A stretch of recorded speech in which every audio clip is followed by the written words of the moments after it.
blessed to have in these times.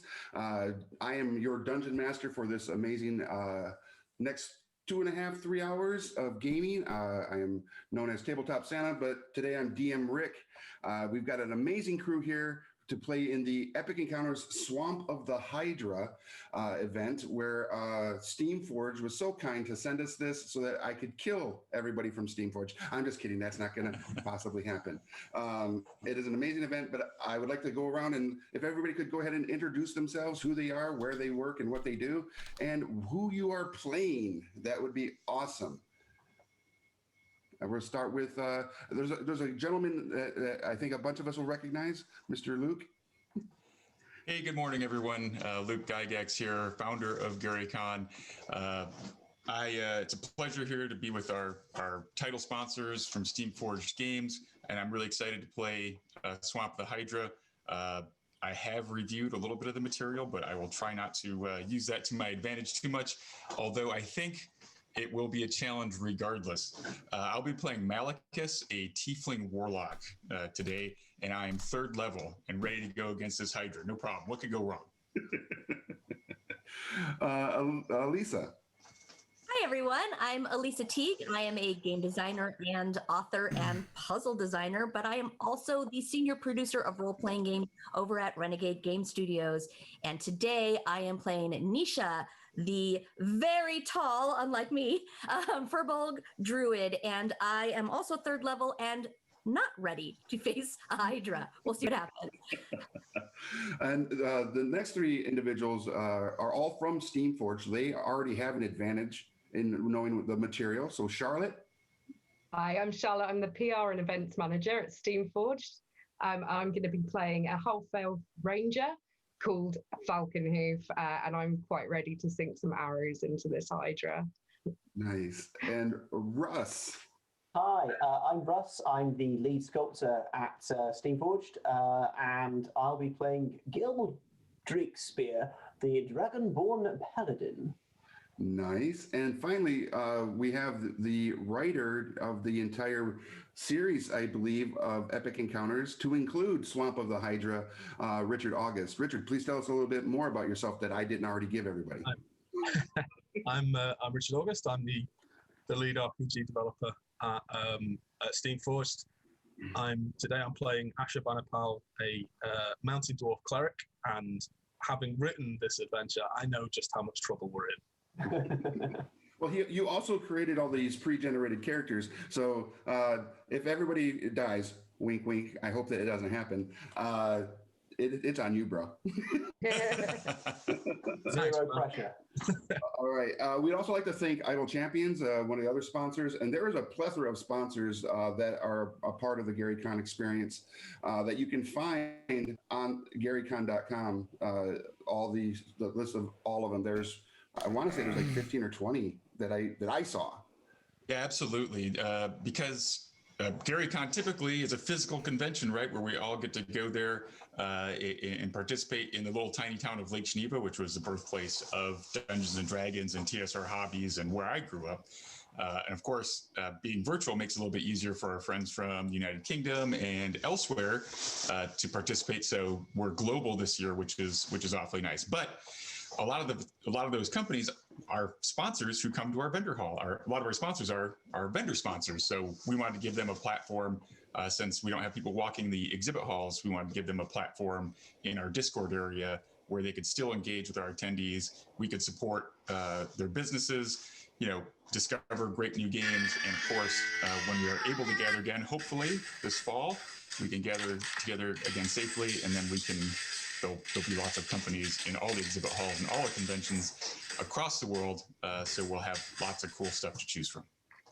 Awesome. All right, everybody, let's get into this and let's see how well you do against the Swamp of the Hydra. So we are going to start our adventure in the small town of Steinholm. Steinholm is known throughout the realms as the greatest producer of ales, mead, and wines.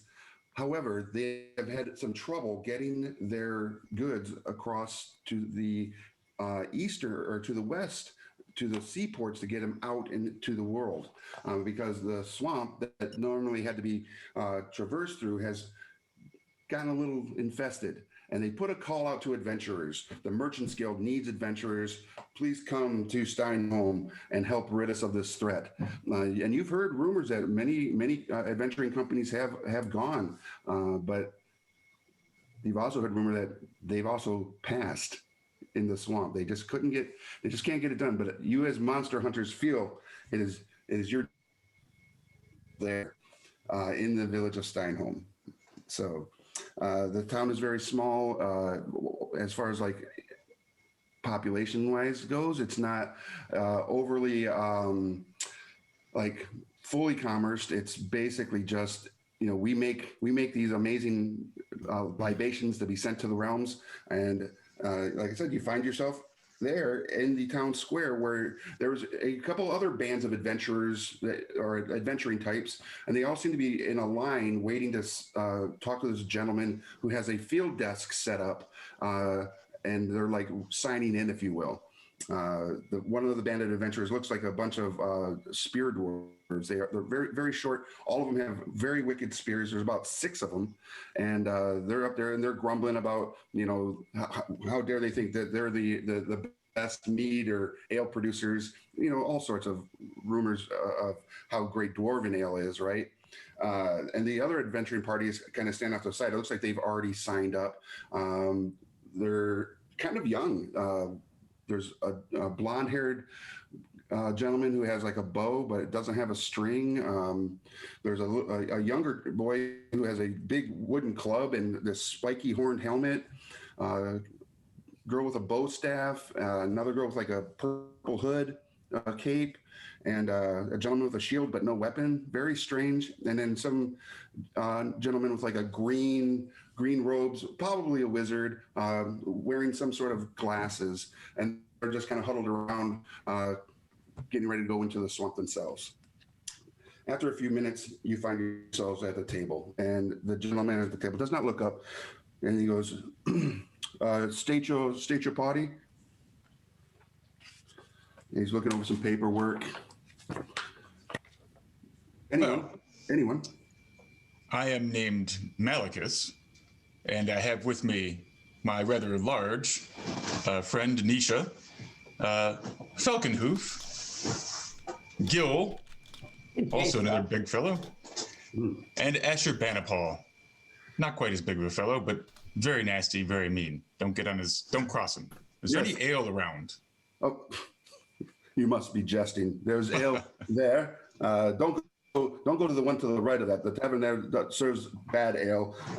They're not part of the Lot family. The Lot family ale house is where you'd really want to go. What is the name of your company? Are you asking me? I'm Malachus's Misfits. Malachus's Misfits. And he writes it on what appears to be a writ. He goes, yes, Malachus's Misfits. I have here a writ of employment and exploration. If you were here for the Hydra, the infestation within the swamp. I'm sorry, could you just walk back a couple of moments there? Yes. You seem to stutter on a word. Did you say Hydra? I did say Hydra. Yes, that is the bigger threat, I would guess. There are lots of goblins too. The infestation is mainly goblins, but there is the biggest threat is this pesky Hydra that just will not let our merchants pass through the swamp. So it's anything more else. More of a Hydra with a sort of goblin garnish than a goblin threat per se. I mean, goblins are a threat. Especially these rascals, they seem to have formed some form of relationship with the beast itself, like almost like what did that wizard say? Symbiotic relationship of some sort. They calling themselves the Bloodwood Goblins. They're sneaky and very dangerous. So yes, the bigger threat is indeed a Hydra, but I believe it is a young Hydra. I'm sorry, what was that? Sir, who said that? Down here. Oh, another dwarf. Okay. Sir? What was your question? Hydra is quite a big threat. You might have led with that. Oh, I would have expected monster hunters such as you would come into the village knowing what's going about. Rumors being what they are, spreading across the realms of our threat, of our issues. But yes, it is indeed a young. I may have been distracted by rumors of mine. So this gentleman looks up at this tall, booming firbolg that comes up and bashes her staff down onto the ground and looks down at him. And out of this big hulking body comes the voice, "What's a Hydra?" Well, isn't that adorable and frightening altogether? Well, a Hydra, Miss, it is a blight upon the land. It is a large creature that has multiple serpentine heads that when you look upon it, it's like a ball of writhing. They have many heads, snake-like heads. And Oh, I know what snakes are. I'm familiar with those. Then you should be fine. How large are these snake-like heads? Well, I would get looking at you, I would almost hazard a guess big enough to swallow you whole, maybe? Yeah, so you really might have led with that. Oh. No, my friends, I would consider this a benefit. After all, the larger they are, the easier they will be to strike. And presumably the larger the pot of gold that we can expect at the end. Now that's a good point. Okay, Falconhoof may be on something. I was going to say, perhaps we want to reconsider taking this mission. What is the pay, good sir? Well, as you signed the writ, the village has definitely come together with all the different brewmeisters and such to put together a nice little bounty, if you will.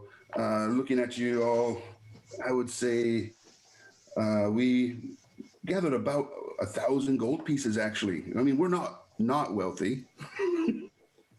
And maybe the local sage would have something else that he may be able to throw into the pot as well. And but one of would course, I'm I sorry. was going to say, but of course, with the writ of employment and exploration, anything you find within the swamp or within the, if you happen upon the lair of the creature itself, anything you find is yours for the keeping, of course. Excellent. Does it have a dwelling in this swamp? Well, I would assume that any creature of its size would have to have a spot within the swamp where it would want to rest its head and call it a home, a nest, if you will, or Rest its heads. to rest its yes. Looking up, yes, of course, to rest its heads. But please, yes, if you could just put everybody sign your mark or name, if you will, on this writ. To say that it basically just says that in the event of you that you may not survive the encounter or the employment, we will, if we are able to recover your body or any bit of your body, we will send it off to any family member that you wish, and there will be a 25 gold stipend to assist in any internment to the ground or to the gods. And then there was also a small, there is also a small little addendum here that states that in the event that you are also successful, you will also be granted at least one keg of any of the town's libations that you so choose. And we also have a small little gift for you that the town has brought together to maybe aid in your survival. And he pulls out 3 small little glass vials, and he goes, "This was donated by the local clergy. It is a potion. I believe it might like stitch your wounds up when taken, but they made sure to tell me to say it is great. It is a great potion, not just a potion, some sort of greatness to it. I don't understand what it is they do. And this one here, because we have heard from the ones that have at least made it back out of the swamp only to die in someone's arms is tragic. A potion of fire breath. This is coming from the ones that make the fire brandy ale. They were able to concoct a small little potion that could potentially help you as well. It would appear that this creature has some susceptibilities to fire, which is why I think it loves and lives within the wetness of the swamp itself. Yes, and then yeah. So and this third vial is literally just gives you a bout of courage, if you will. It may just be a shot of some of that fire brandy again, but it might inspire you to be courageous or something. I don't know. You know, as one does when they turn the bottle up. So, yes. So I see. So there's this one here, if you correct, the one that's a little bit the green with the green bits in it. That's the one that that cures ailments and injury. Yes, it has some flexigreen, but it's really mainly a red potion with a bit of yes, the green. I don't know where they got that. It might just be moldy. The fire breath one is got a swirl of yellows and red and oranges within it, kind of indicative of the fire brandy itself. Maybe this made it a little more spicy. And then the potion of courage looks very clear. It's almost like water, but it has more of a viscous ness to it. When you kind of tilt it, it's almost like a gel, like an aloe vera, if you will. May I ask? Yes. So people have been after the Hydra, but how many have actually survived and come out with their life back to the village? Only 2 have actually returned. Oh, great. So we have sent in the Company of the Shifting Sands. Nobody returned. We have sent in the Fellowship of the Spear, and one of the Spear folk did come back, but they died soon after from I believe it was a poison. Some poison that had infected their person, and we did not have the abilities here in town to aid them. And then Darian Dozen has also gone in, and Darian himself returned, but is not of the same mind he was when he entered. Right, so the trinkets are small, the gold pot is not so big, but the glory, if we get the glory, I think this could be good. I think we need to negotiate merchandising rights on this contract. I mean, Misfits Mead feels like a winner. I like that. We can get a keg from each one. We could make several different. We could relabel them, rebrand these kegs, and perhaps set up our own shop here. I am extremely keen on that idea. Splendid. Excellent. And then more gold. It's all about the residuals. That's what I think. 1,000 gold is quite the bounty. It's not an insignificant amount of coin. You don't imagine that looking this good comes cheaply, do you? Gil, what is go ahead. What is your charisma? My charisma is 16. Go ahead and roll a persuasion check as you. Sure.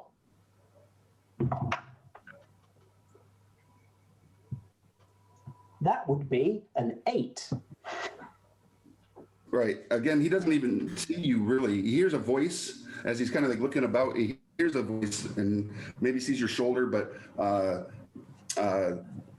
Nisha is literally blocking everybody besides Malachus, and as far as his view, he was only able to see Ashur as he looked down. Extend his like blue scaled hand from over her shoulder and just give him a jaunty little wave. I'm sorry, am I in your way? No, not at all. Please, you must stand wherever you feel happiest. He does go, now that he kind of sits back and looks at the party, he goes, I actually have a good feeling about you and your crew. We've only had dwarves and a few elves and humans take part of this, not a wild, diverse party such as yourselves. And as he sees your scaled hand, he goes,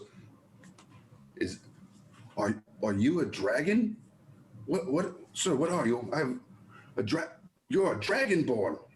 Oh, Indeed, I this am, might- sir. At your service. I mean, the fact that. What was your name, Miss? In looking up at you, Nisha. My name is Nisha. Nisha. She's trying so hard to be like imposing and just failing because this little squeaky voice comes out of her, and you know, it's like everybody would be scared when they see her, but as soon as she opens her mouth, it just ruins everything. She also has a -1 charisma, so that's what's doing. So she's trying really hard, but He goes, I mean, and with someone of your stature, you're almost as. You're going to be an intimidation to this creature, I am sure of it. I will crush this Hydra. So say we all. I have no doubts as he writes down a little note on the writ, time of day, noonish. So if we're back in, say, how far away is this layer of the, was it a Hydra? Snake creature? How far away is it from here? Do we know? The swamp is to the south, about a half day's ride is when you would enter into the swamp, and the swamp is quite vast. It is almost 2 days travel through the swamp to get to the other side, where we could then continue to the seaports, like the village of Lot. So if we're back inside 5 days, could we get a 20% bonus on the commission for rapidly exterminating this problem for you? He pulls out a small little like weird device that I don't know if any of you have ever seen before, but it's got a lot of like little chips on it, and he starts.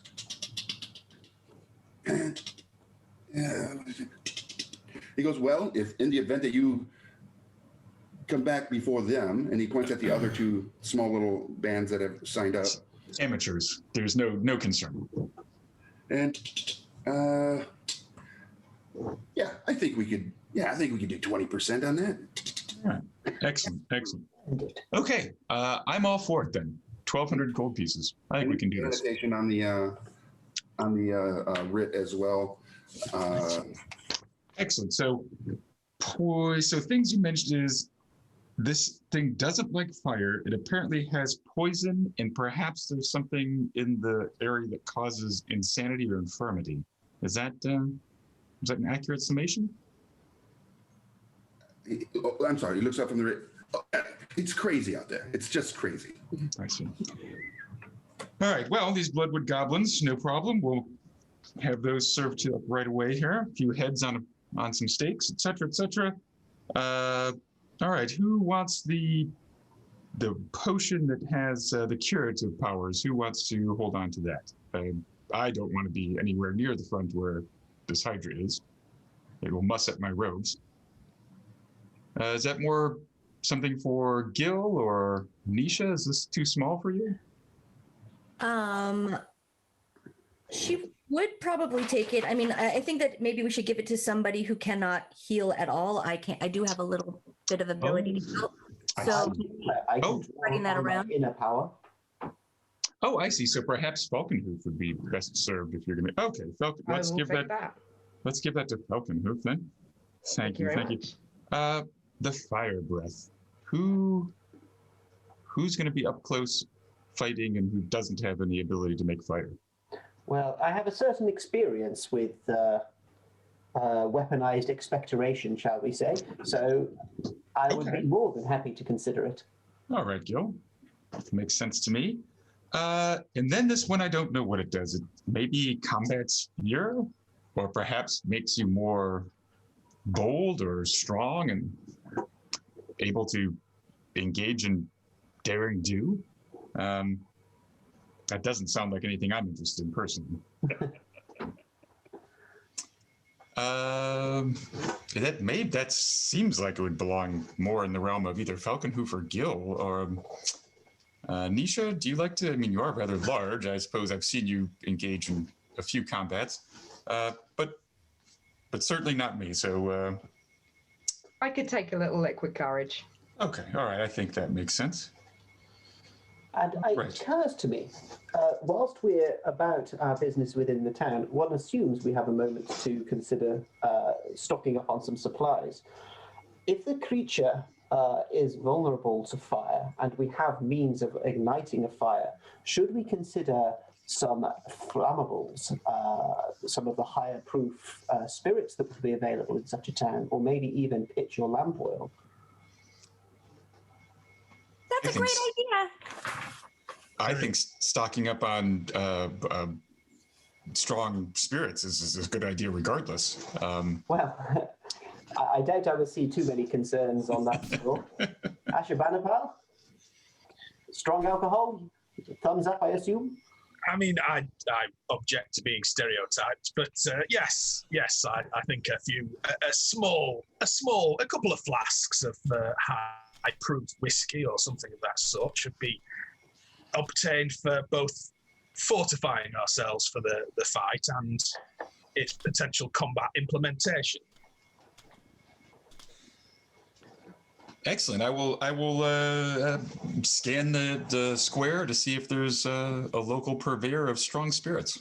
There is. As you do scan, what's your passive perception? Or everybody, if you have a passive perception that's greater than 13, you will easily see what I... What if 9. it is 13? What's that? I said, what if it is 13? Perfect. You're good to go. I don't see it at all. Oh, I have 14. Well, yeah, and you would see it too, Falcon Hoof. As you are surveying, you see some. Obviously, there are a lot of taverns here and brew houses. But as you turn and look, you're like, well, I can't see beyond Nisha, but Nisha and Falcon Hoof are both looking right at one, and it just says Fire Brandy, and it has a big fire symbol. I mean, that kind of looks like what we need. And isn't this what that gentleman called these potions anyway? He said it might be fire brandy. Yeah. So we need it. So how can we go about, who do we need to speak to walk off with this? Because we're going to need the, if not the whole lot, we're going to need it a whole lot.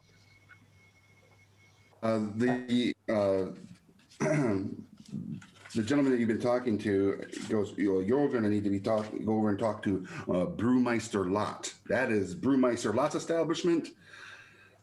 And he's actually one of the ones that is really excited about getting through the swamp, because the village of Lot is a family location that he sends a lot of his wares to be sent out by ship. So he has a vested interest. He's actually one of the larger donators to this entire cause. So yes. Oh, so we don't even need to pay for this fire brandy. We will be saving his entire village. Maybe we should show him our contract, show him we mean business, and I'm sure he'll be happy to let us have this, right? Well, I mean, the contract actually stays with us. This is just for our, so we can, Okay. But yeah. Let's go talk to him. Let's go talk to him and see what we can broker. I'm sure he'll let us sample his wares, if nothing else. If nothing else. We'll walk on over. Do we knock? I mean, do we just go in? It feels rude.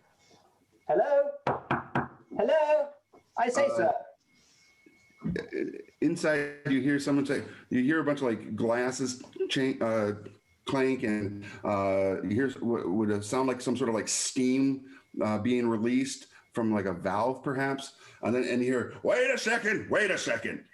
And he heads over, and you hear some footsteps, you hear something fall, and a curse is uttered. The doors swing open, and there's a mountain of a man who has, bearded, bald, belly, big guy.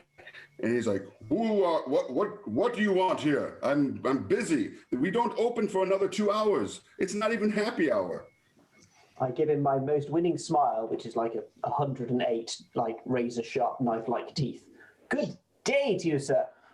May I present Malachus Misfits? We are you'll be delighted to know, endeavoring to rid yourself and your families and the local villages of the menace that threatens you. And The furthermore, goblins? You're here to take care of the goblins? yes, and more besides. Now, As Gil mentioned, yes, I was going to say, as Gil has mentioned, we know that there is the Bloodwood goblins, but the real threat to your wares and your trade is a Hydra. Don't say that too loudly, but it's a giant snake-headed creature that is somehow mesmerized these goblins and is in control of them, is a true mastermind. Now, I, being a skilled alchemist, have discovered a way in my ancient tomes, and I'll pat my tome in my bag, that by using the raw, uncasked fire spirits that you make, we will be able to destroy this Hydra. It is almost a poison to its system if it touches its skin, but we will need 5 gallons. Five gallons. choice, sir, for your skill set is about to free your village. Generations will speak of your deeds this day. Generations already speak of the deeds I've done. Look at my brandy. He waves, and when he does that, that's when he kind of notices that he's looking at just the hip and abdomen of a very tall.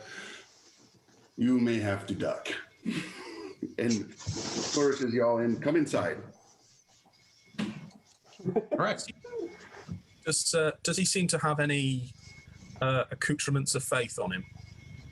Any symbols, anything around?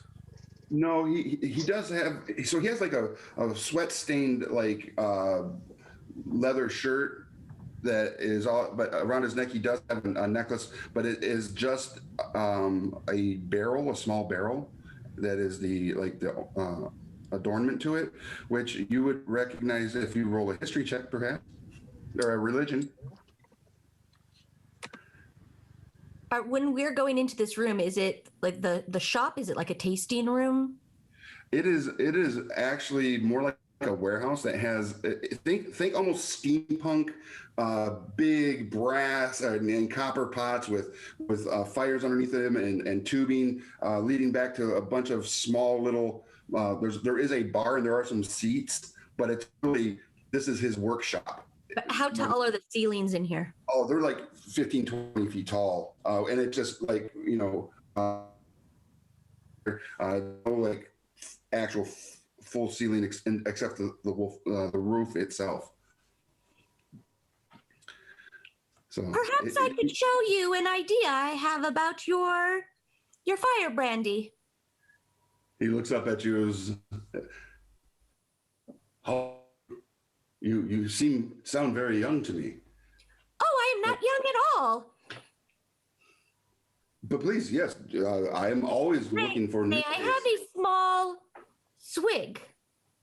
Absolutely. And he goes over to one of the little droppers and he lets a couple drops into it. Like, and this is right then he hands it to you.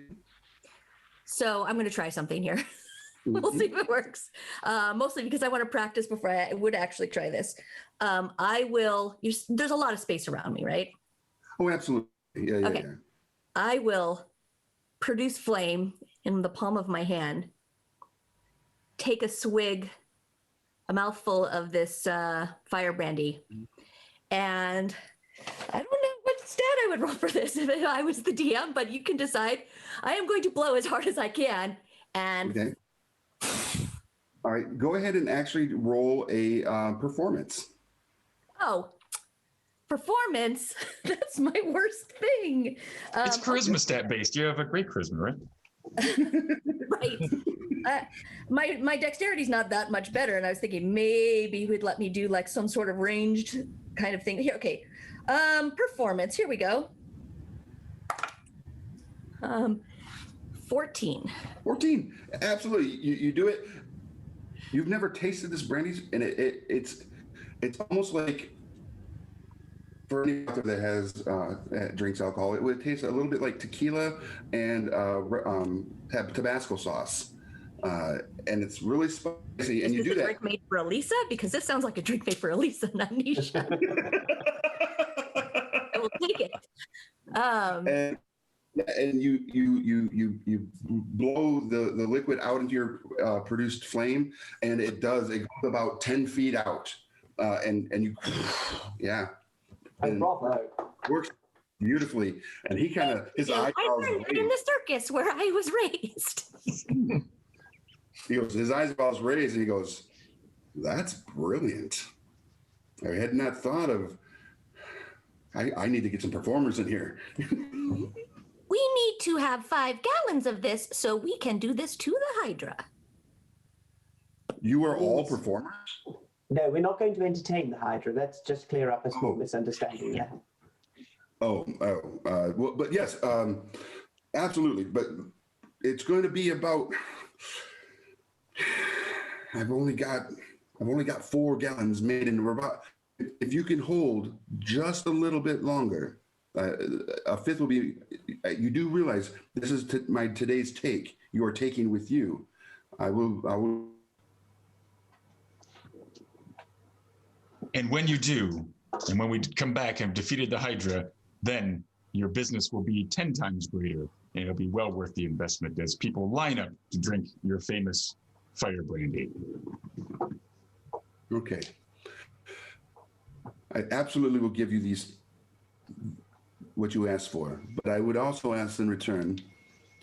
I've heard that Hydra teeth, if ground down, make a very spicy drink. Very much I like like this. the way you think, sir. Bring back some Hydra teeth. And Sure, we can pack some of those for you. What's that? I'm sure we can pack some of those for you. If you wouldn't mind giving us a sip of that. Oh, absolutely. There will Excellent. be, if you are able to accomplish. I did not realize there was a Hydra in the wood or in the swamp, but now that I do, yes, there will be much celebrations if you return. I don't really listen to the rumors that fly about the town.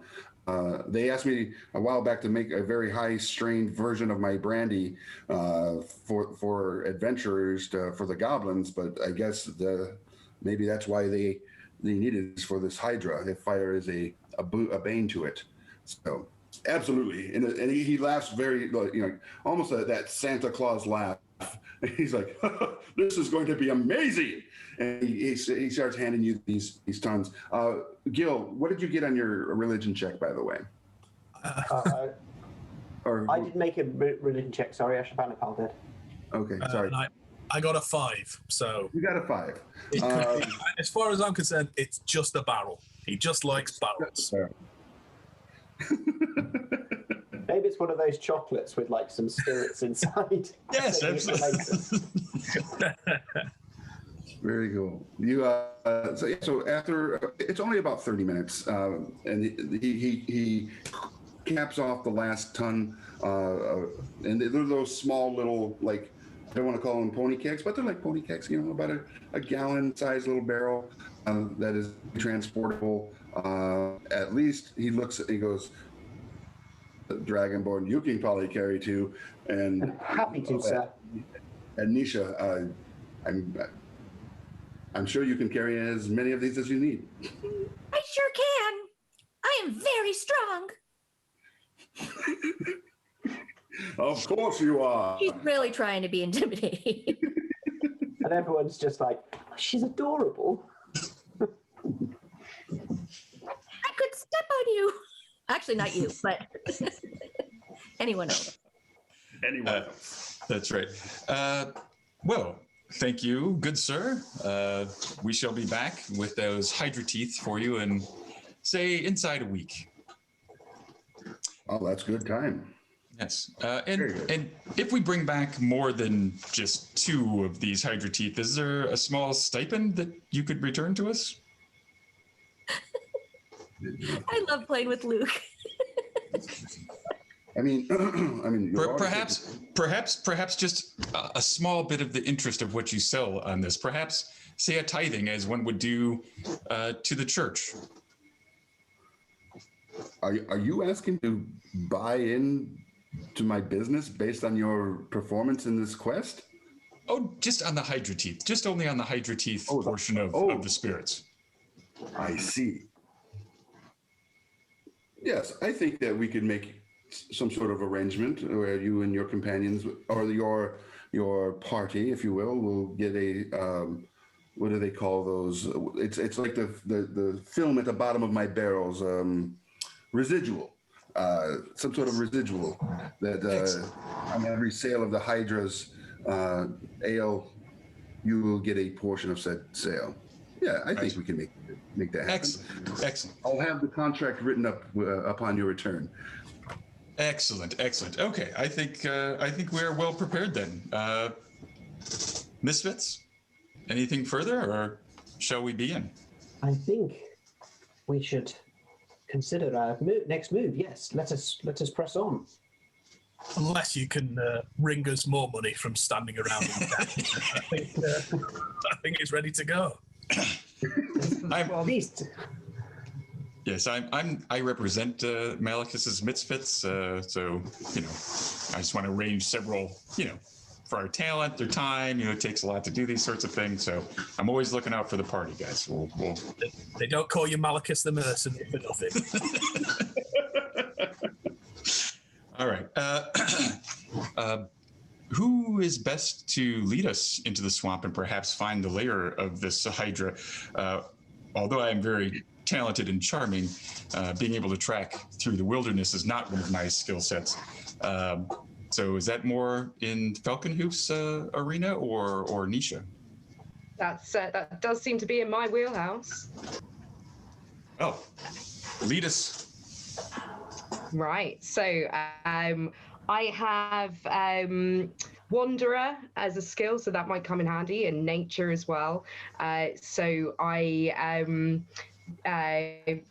very kind of deftly hop to the front of the party and lead us away. All right. So head to the west, as you leave the village. It is there's absolutely like a wagon road that you can follow, because the merchants have been trying to get through for a while, and it used to be a very active road before the threat of the Hydra and goblins kind of infested the swamp and made it even more fetid and putrid than it was before. So the path to the swamp is really easy, and you get to just about outside of the swamp. It's about halfway there. In a day's walk, you get about halfway to the swamp, and you need to set up camp for the evening. As the sun begins to set over the swamp, and you have this like darkness off in the distance where this swamp is, almost like it's in a constant state of like drizzly rain. There's clouds over it that don't really seem to move away. It constant like drizzle. It doesn't look like a downpour, just that haze that you get in the sky when the rains are drizzling. It just kind of gives you that, and it's a little disheartening at how just, especially to anybody that might really be connected to nature, that it's almost like it's crying for what a swamp actually is to the world. Yeah, it's pretty disheartening. So you guys going to go ahead and set up a camp, or do you want to press forward through the night? Well, I hate to say it, but I do have a terrible feeling about this. But we do have a Hydra to battle. What do you say, guys? There is a 20% bonus if we make it back inside of 5 days. So I would say that perhaps in this case, it would be more important to press forward. And this weather is ruining my beard, and my shoes are mucky already, and my robes may be permanently stained. So let's get it done. Let's kill this thing again. I'd like to press forward, but I would like to see if I can determine like further out, like using Druid Craft, if I could figure out if it's still this weather is still gonna persist where we're going in the next day, because we may find ourselves in the same situation. I don't want to wind up with exhaustion or anything. Sure, absolutely. Tell me a little bit about your Druid Craft. I know it does. So I would basically, put my arms out and, feel the air and then, crouch down, which is far, to the ground and feel the ground and kind of get in tune with the land and see, in the area in which we could travel over the next, day or so, what is the weather going to be like? Do I expect it to be the same, or does it feel like the land is calling to me further out with sunnier skies? Okay, so when you do that, and when you put your hand to the ground, you can and have it respond to you almost as immediately when your spirit hits the swamp's edge. Black inky tentacles, like you kind of sense this like it's cursed, and it begins to like go up your arms, and you feel nauseous, and you get the sense that it may not just be the drizzle, it may even be worse when you get there, and that you need to get there probably sooner than later because the swamp is cursed. So she's whispering to the land, and then all of a sudden it's like, oh no, something ahead is harming our land. We do need to press on, but we must take great care. And then her eyes open, and she will relay, her feeling, everything that she's seen to the group. But I am afraid it is going, I'm afraid it's going to get so much worse. We may be very, very tired, but we must press on. So when you guys watch her do this, when she opens her eyes and that wide gaze, there's a little bit of a black inkiness kind of recedes from the white of her eyes when she opens her eyes. Not upsetting. That is a discouraging element. What? You said the. Sorry. Go ahead. You said the weather was that it was kind of cloudy and rainy, and is there any lightning around, anything like that? Any lightning? Yeah, anything I as a kind of Tempest Domain cleric might see as a good omen for us. Basically, anything to try and boost morale after having seen the land being poisoned, after Nisha's relayed that to us. You don't see any as of yet, but being someone who worships the tempest, the storms, and looking at it, you immediately also recognize that it is not a natural occurring event over the swamp, and that based on the cloud accumulation and the charts that you are familiar with in regards to weather, it is possible that if it gets worse, that there could be lightning and stuff if whatever might be cursing the land becomes angry. So I will reinforce Nisha's impassioned plea. So even the sky god is shut out here. There's something truly evil waiting for us in there. We'd better get on. I've heard of a place similar to this in one of the hells. Very thick in oppressive, almost heat and moisture. I believe it is a place called Beaumont. It's truly fell and horrible. I've heard of it. But yes, let us press on and see what we can find.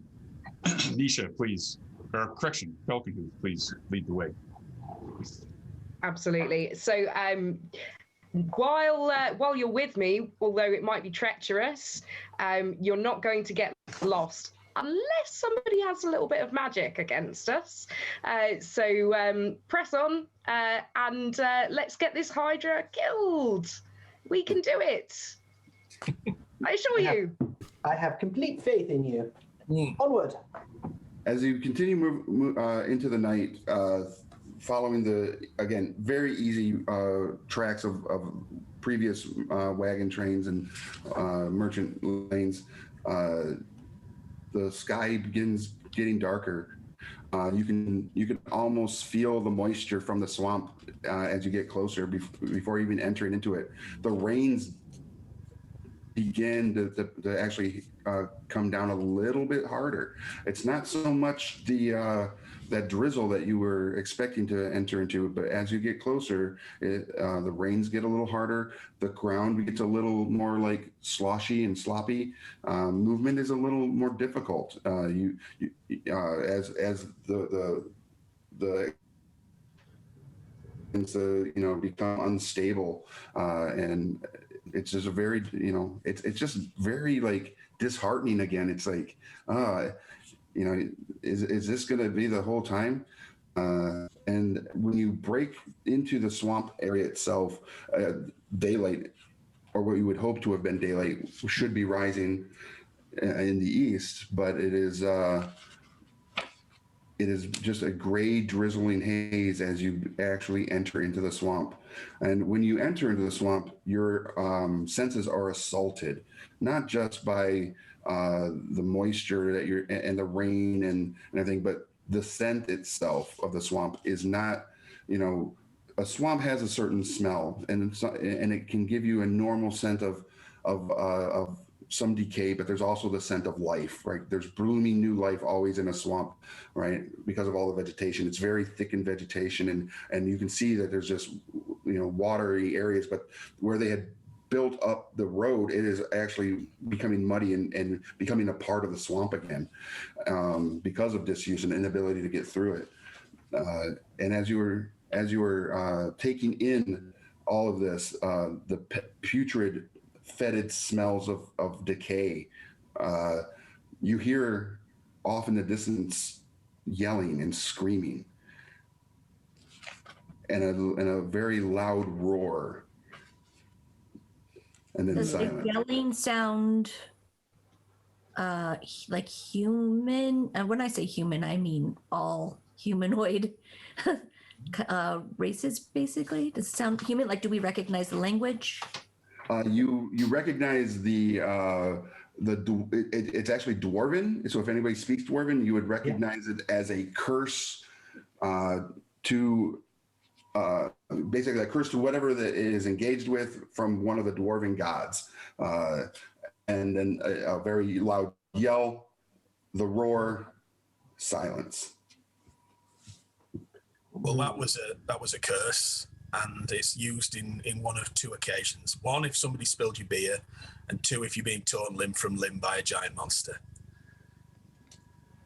Probably the latter, isn't it? Yes, optimism makes me wish for the former, but I fear you are correct. Well, keep heart, friends. It merely means we come closer to our quarry. Should we go see if he's okay? Does he sound okay? We may just want to wait till they soften him up a little bit. Give me just a second. Let me see if this is the Hydra or if it's the goblins. If it's a little too far away, I might not be able to tell, but I might be able to use my Primeval Awareness. Let's just see. Okay. So tell me how you're going to invoke your Primeval Awareness. Okay, so I close my eyes for a second, hold my hands together. I feel the tingle of a sense of life all around me. And hopefully, if they're close enough, the group of beasts or singular beast will make itself clear. Okay. So, yes, you kind of get that like hazy vision, where you're like looking through someone else's eyes, and as you're looking and you sense that you're looking through possibly one of the dwarves' eyes, and to see observing the surroundings. But it's one eye has got a lot of it's a red film over it, and you can tell that they're not standing up; they're laying down, and their eyes are blinking. They're blinking very slowly. They're getting slower. And as you look around, you see what appears to be a large shadow returning into the swamp. But as soon as that shadow disappears into the swamp proper, a face comes over top of the eyes that you're looking at, and it kind of turns, and it's a goblin, and he takes his knife, and then darkness. Okay. So, okay, the good news is that we're not about to be eaten by a Hydra. The bad news is it's a goblin, so there's probably a few of them. We shouldn't necessarily hurry too much because we're not going to save the screams have stopped, so I don't think we're going to save them. You're certain of that, because nobody deserves such a fate. If it's in our gift to save them, we really ought. We absolutely should. We should try, but we should also draw our weapons if we're going to make haste. Very well. Okay. So what say you? Should we hurry along to see if there's any chance of survival? I think we should try to rescue him if there's a chance that he is still alive. It's true. Does anyone want to take odds? I say 3-1 that he's a goner. No? No one? Gold piece? I mean, if he is dead, he would have been quite well prepared, but maybe outmatched. So it might be that we can pick up some lovely stuff from his corpse. Also an excellent point. All right, let's go. I shall draw my sword, point it forward, and go, "Follow me! I know the way!" and start stomping through the water, like clank, clank, clank. As you now are really delving into the swamp, the water is just below the knee on an average sized humanoid.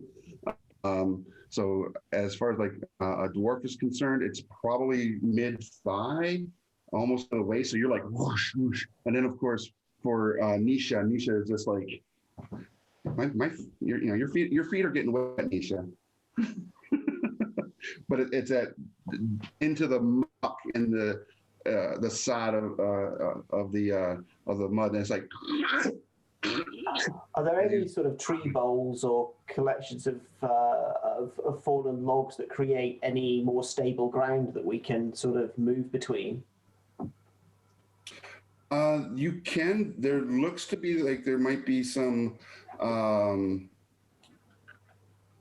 tufts of like plant life that you can maybe step on, and it's not super stable by any means, but they can give you get you out of the water a little bit, and you almost have to move it. You're going to move it half movement, and you're going to like hop from one to the next.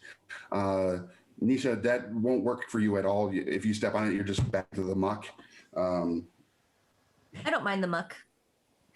It's this way, if we are set upon, we minimize our disadvantage. Right. And also, Nisha and Falconhoof and Asher, you all, I mean, the environment you are in is way more affecting you as far as like your mood, your hope. You're becoming kind of angry. The swamp is affecting you. The curse that this Hydra or whatever has put upon the swamp is really because of your connections, not just to nature, but also to your God and your religion, is also seeming to be maybe a little tapped right now. The only one who's like cool is Malachus. Malachus, you actually in your patron while you're walking through the swamp, like, this isn't bad. This is actually pretty nice. Actually, we should maybe stay here sometime, vacation even. Reminds me of visiting Grandma's house. Very nice. As you start to break through some of the foliage to where the sounds of combat had occurred, you do come upon a pretty gruesome sight. It's the spear dwarves that are basically strewn about the swamp area here, and because of your sloshing and everything that as you're walking through the swamp, they seem to be a little aware of you as you're kind of breaking through. They don't seem too like worried about y'all, but you see that there are three of them kind of picking over the remains. When I say remains, I mean like this is just the upper torso of one of the shield dwarves or the lower legs of another. They're literally been torn apart and strewn about this very wet and gross battlefield. Like, do I want to do this right now? I don't know. Is it reasonable to look at that and say, that's not, goblins didn't do that? I'm not too curious as to what the goblins did or didn't do at the moment. I just see what I'm seeing is some goblins that probably need slaying before they get closer to me. Do we see goblins here too, or just the dwarves? Nope, there are 3 goblins. They're going to be right 1, 2, 3. 1, 2, 3. And then the black circles are the remains of the dwarves. Right. Hmm. And then, of course, this is all you breaking through, or you're not quite breaking through the foliage. This is actually a pretty clear area. It almost looks as if the dwarves had attempted to set up a small bivouac here. They may have gotten into this part of the swamp yesterday as it was becoming evening and decided to set up a bivouac, and it didn't work out well for them. Rick, could you give me a who's who on which miniature is which character? Just Absolutely. So this is the warlock right here, with the book out in front of him. The big red dragon is actually the big blue dragonborn. The giant here is the furbolg. The small little hammer wielding individual is the dwarf, and then the archer is the Falcon hoof. I think I can actually make this a little more. oh, that's Oh yeah. Oh yes, that's better. All right. Okay. So, Well, I know what I want to do. I know what I want to do. okay. I'm guessing you all want to do what I want to say. Roll initiatives. Yes, that's it. You guessed it. Oh God. All right.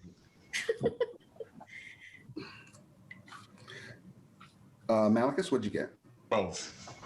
Okay. Nisha. 4. Okay. Falcon Hoof. Let's have a look. 15. All right. And Gil. 17. Nice. And Ashler. Dirty 20. Dirty 20. Nice.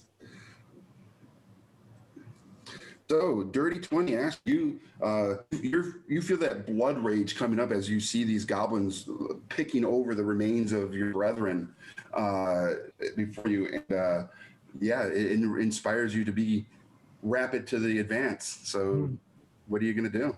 I am going to raise my crossbow and fire a bolt straight at the nearest goblin. Very good. Go ahead and roll your attack, please. And you're going to be shooting at I'm guessing the one in the middle is probably closer to you. Yeah, and it's not going to hit because that's a 10. A 10 is not going to hit. As a matter of fact, the goblin hears the bolt loose and kind of just looks up, does one of these as the bolt just kind of flies by it, and you get that knowing grin of, oh, okay, this is more food for the Hydra. Nice. Takes us to Gil. You're up. Right, based on my progress through the swamp, do I think I can cover the ground to attack one of them in melee? Looking at the ground in front of you, it is solid. It's just It is. deep, but it's not that mucky. It's almost like on a little hill. Like the dwarves did pick a good spot. Okay. To put together something. I will say over my shoulder, stay near me and my shield is yours. And then I will run forward to engage the center goblin with my shield up and my longsword.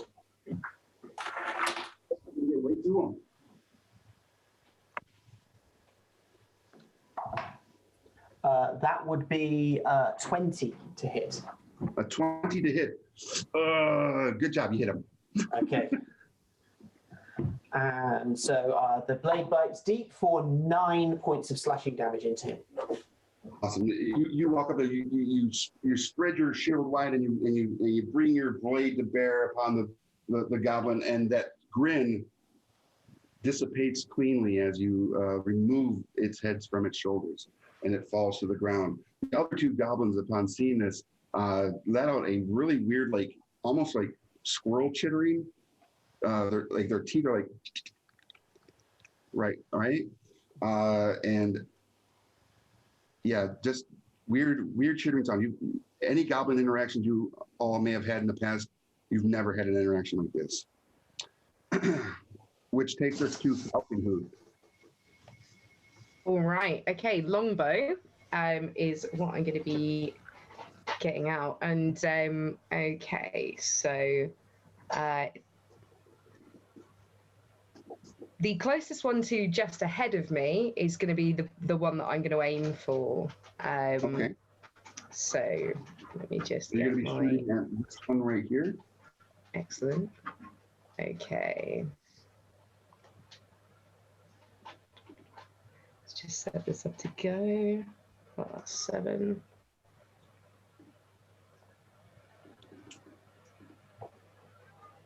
$13. 13. A 13 does not hit. As a matter of fact, the goblins doing the chittering reaches down and pulls up what appears to be just the legs of a dwarf and blocks. Your arrow sinks into the flesh of that deceased dwarf, and he throws it back down and just kind of shakes his head at you, and that chittering is still going on. That It looks like I got a Malachus. hit, folks, but it's already dead. Malachus, Shall we go again? Or next up? Yes, I'm just going to simply summon forth a ball of like purplish black energy and sling it as an eldritch blast at the goblin straight across from me. And I get a natural 20. Okay. Hey. That is going to do it. All right, and because we are supporting Extra Life during Gary Con on a critical hit, I'll roll for anyone who makes it gets to roll percentile dice. I'll make a note of that, and we will donate that amount to Extra Life in addition to whatever else is donated here. So, $23 extra for Extra Life. Awesome. All right, and my damage is 10. 10 plus 3, 13 points. Oh, solid, right in its chest, as it almost as if when it removes the legs, it still smiles and chitter, and then it's like eyes wide open, blasts it into nothingness. Now it is their turn, and when I say there, the one that is still picking and kind of like observing you all's presence continues the chittering, and up from the foliage around you, more goblins appear, almost as if out of the shadows. Uh-oh. And when I say around you, I mean around you. Almost as if that traversing through the muck made it easy for them to know you are on your way. This changes my plan a bit.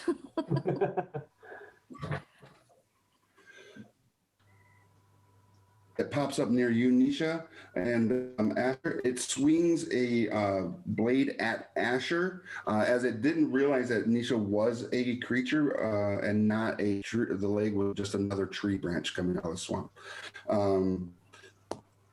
And it misses you soundly. Its blade sliding across your armor, causing you no ill will. However, Falcon Hoof behind you, one of the creatures appears and attempts to take out your Achilles on a low strike, and now they're starting to chitter as well. And it hits armor class 14. Does that hit you? Let me see. I sincerely hope not. So it just does. My armor class is 14. Okay. You're going to take 3 points of damage. And, Ouch. yep. Thank God. Little ankle biter. 3 points of damage as it slices you across your calves, hoping to maybe like keep you from being able to move, but it doesn't quite bite as deep as it was hoping. And then right next to you, Malekith, another one jumps up out of the foliage, and armor class 16. I'm an armor class 12. I'm not meant to be up front, so yes, I'm hit. Perfect. So it hits you for 2 points of damage also. And then when they do that, they all kind of disengage, or kind of like when you turn around to like see the thing, you hear the chittering, but now the chittering isn't there, and they are hidden as well, almost like they've dived back into the foliage itself. But you will be able to, of course, use some observant skills maybe to see them in their hiding. They're attempting to hide at this point. The other 3 all have bows. So the one by the Dragonborn takes his bow and tries to fire an arrow. Armor class 7, I'm guessing, is a miss. Against myself? No, that's not going to hit. That's okay. There are 2 more coming at you. That's fine. Armor class 12? No. Absolutely not. And an armor class 6. So yeah, the archers aren't as good at what they do as the little bladey guys. Don't worry, All right. my friends. I will absorb their arrows. Nisha, it is your turn. You now you saw something come up out of the foliage, try to attack the dwarf, but then as you look, you see like the leaves are kind of scuttering about below you.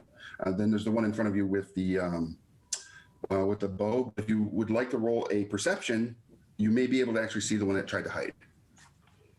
But I see one right in front of me. You sure do. Yeah, the one that got an arrow at your dragon friend. Yeah, I would likely just smack the one right in front of me instead of looking for another one that's hidden. Okay. So I will do that, and I will smack him with my quarterstaff. He's right there in front of me. Yep, right there in front of you. Okay, 18 to hit. Yeah, that is a solid hit. And I will do 9 points of bludgeoning. Pap! Like a little can, like a can being crushed by a baseball bat. Its body folds to your devastating blow, and it twitches but once as it lays lifeless at your feet. How dare you do this to this land? Nice. And then wait, hold on. As a bonus action, I'm going to hidden step because I did not go with my instinct when I was like, I'm going to do it. And I'm like, no, not yet. And I should have put my bark skin on, and I did not. So I'm turning invisible right now, and then moving just a few, like maybe 10 feet away, just so I can not be where the person just saw me, or the goblin. Okay. Yeah, that's good. Awesome. Visibility. I'm done. Which takes us to the top of the batting order, where we have Asher ready to go. I am going Right to here. move. Is that a goblin just off screen there? So that is representing the goblin that came out of the bush. If you want to roll a perception check to see if you can see it, Yes. and you can have it at advantage because you're almost at the same level as the foliage is like up to your chest. But so you can probably have a bit of an advantage on seeing creatures small like them. So go ahead and roll that. I rolled a 19 and a 16, so Perfect. You do see, and instead of where he was, he actually was trying to maneuver to get behind you. So you kind of like glance and see that he has moved just a slight to the right.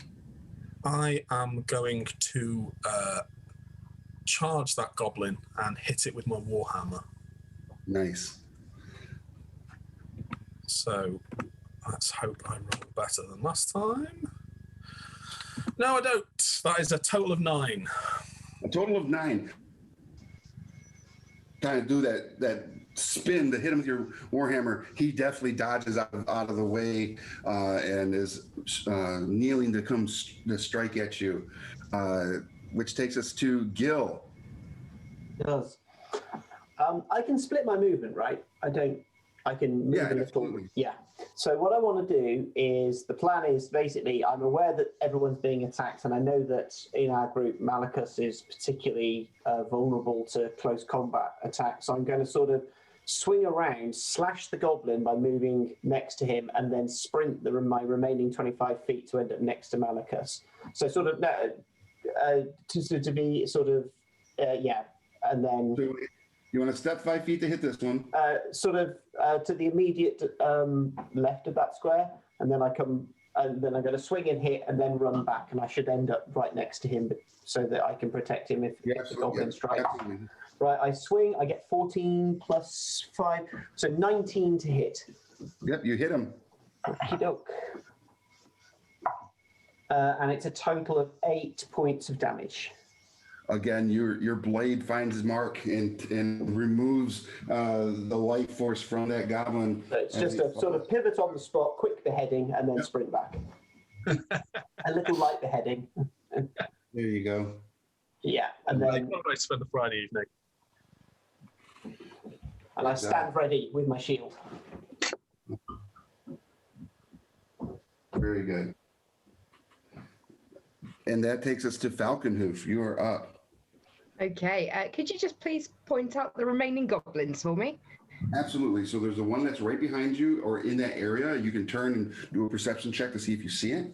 There's one right here by Malekith, and then there's one behind the dwarf, so, behind Asher, and then there's an archer out here. Okay, have I got a clear view to the archer? I mean, if you want to take a 5-foot step, because right now your companion Gil kind of like came into that like straight shot space. I mean, you can shoot through him if you'd like. I mean, yeah, I'll take a little step because yeah, he's my buddy. So I take a little step, and I will. I'll put a little bit more time into preparing my arrow this time. okay. Okay. So let me just see if there's anything that I could do. No, to make myself better. I think I'm going to have to just take the plunge.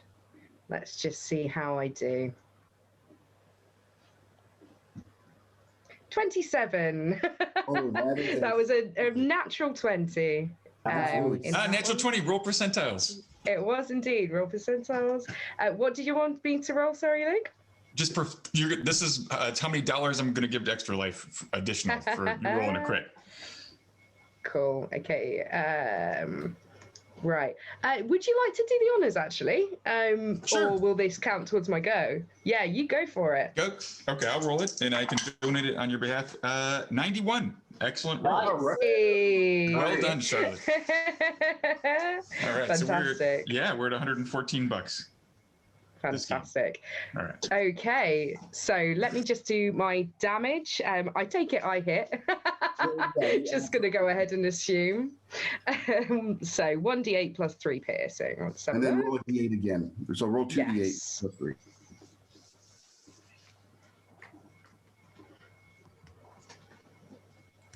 Okay, so that is 11 in total. So you rolled 2d8s plus 3? Yes, that's right. All right, that's fine. No, it's enough to do the job. As your arrow Excellent. finds its mark true and launches that goblin into the air to land into the foliage beyond, and you hear the final breaths of a dying creature. Bloodshed! Excellent! Yes. Now the rest of the goblins, you can still they're kind of like I said, they're under the foliage. They're kind of like mixing about, and you start to hear that chittering again, which now takes us to Malachus. You are up. All right. So as I recall, there was a goblin that kind of ducked into some brush pretty close to me, right? Correct. Yeah, you're right here. Yep. I'm sorry. Right here. And the goblin did duck into the brush, so you can turn to face that area. Do a perception check. If you see, you can see him. Yeah, I don't think I have an area effect that I want to use, so I think that's exactly what I'll do. See if I can find the little bugger. No, I rolled a 1. In fact, I'm going to throw an Eldritch Blast at a bush. Eldritch Bush. It does. It does. Knock some of the foliage out of the way. You don't see the goblinoid. I must have vaporized him entirely. Is when that shield comes in from Gil's like, I've got you. Clonk. I will protect you. And the shield's in your way, like, move. All right, so it is the goblin's turn, and up out of the foliage, they reemerge. This again, the goblin on Asher, like I said, crouched down and he comes lunging forward to see if he can bury that scimitar into your stomach. Does an armor class 16 hit you? Asher? I am just checking. It does not. All right, so it lunges with all of its force, and you just kind of stand there, and your armor just kind of takes the blade, and it's like, goblin make versus dwarven. There is no Okay, sure. everything as he hits you, and it just kind of rings in his hand, and you can see that it goes up his shoulder, and his chittering now stops, and his eyes go a little bit wide at that. And his companion comes jumping out of the bush as well, right near you, thinking that this was going to be a group kill. And when he sees his fellow goblin's scimitar not even pierce your armor, he comes down over your shoulder, and your baldric just kind of ricochets off the blade, and he misses you soundly as well. And again, no chittering, eyes wide. They decide not to go back into the bush. And then the one that was over by Malekith reemerges out of the bush and goes straight for Gil. Gil looks yummy. 19, Gil. 19 will hit me, yes. Okay. And you take 5 points of damage. As his blade finds its way between your armored plating and it scales into your leg. You take a nice little bite. I hiss, and you just see sparks of lightning crackle around my teeth. Poor show, sir. It tries to hurriedly pull its scimitar out as he sees that scary visage in front of him, which takes us to Nisha. So the one that is closest to me it's hard to see from this angle where I am. I know I'm off to that edge. Right. And the ones closest to you are the two that are right here by your dwarven companion. Okay. I will. Okay. I'm going to remember what I saw Malekith do, and I will say, I can do something like that, and produce that flame again in my hand and hurl it at one of these. All right. Whichever one looks more damage to me. And here I go. 15? 15, that is a hit. Ooh, right. So that produce flame does 1d8 fire damage. And I rolled an 8 on it. Nice. Okay. So 8 points fire damage. you produce that flame and you hurl it at the goblin, and it zooms through the sky, hitting it soundly right on its chest, and it bursts into flame. And then at that moment, the goblin right next to him, again, now his eyes go from surprise to true fear. You have brought fire to the swamp, and it has worked. That goblin falls in a hump of burnt flesh, inspiring Asher, I am guessing, because yes. She says to the other goblin, "Come get me," and then will hidden step again because she all of a sudden out of nowhere this giant creature appears, throws a fireball, says, "Come get me," disappears, and I am going to move 15 feet to the right or towards the bush line, but not yet. Yep. All right. So I'm invisible Nice. again. Perfect. That's great. Which takes us to Asher. You're up. I am Alright. going to click my fingers and cast. So sort of I'm behind the shield. I've been using my Warhammer.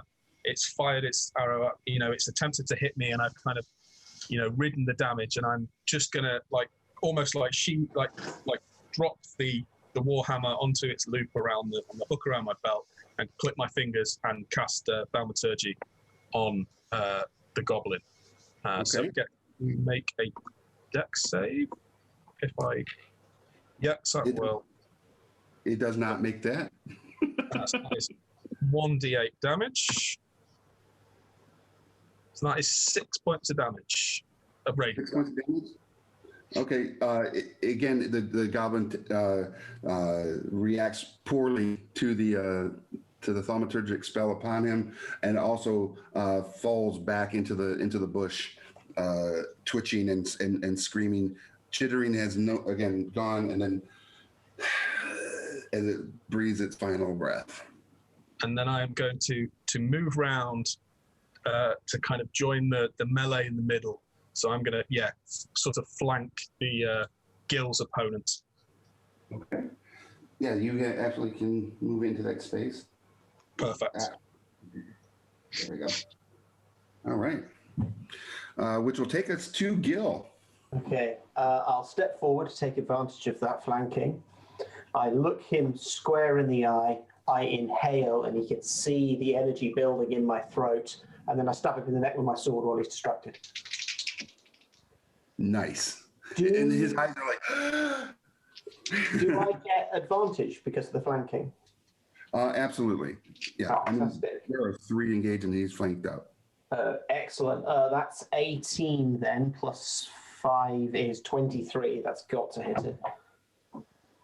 Okay. And we, oh wow, 10 points of damage straight through the throat with the longsword. Asher, as you come up around behind him, you see your companion on the other side of him breathe in. You see some of that electricity that you may have seen in earlier encounters, kind of like start to like spark out of his mouth, and he goes like right to your face as it comes through the neck of that goblin, and the goblin falls to the ground.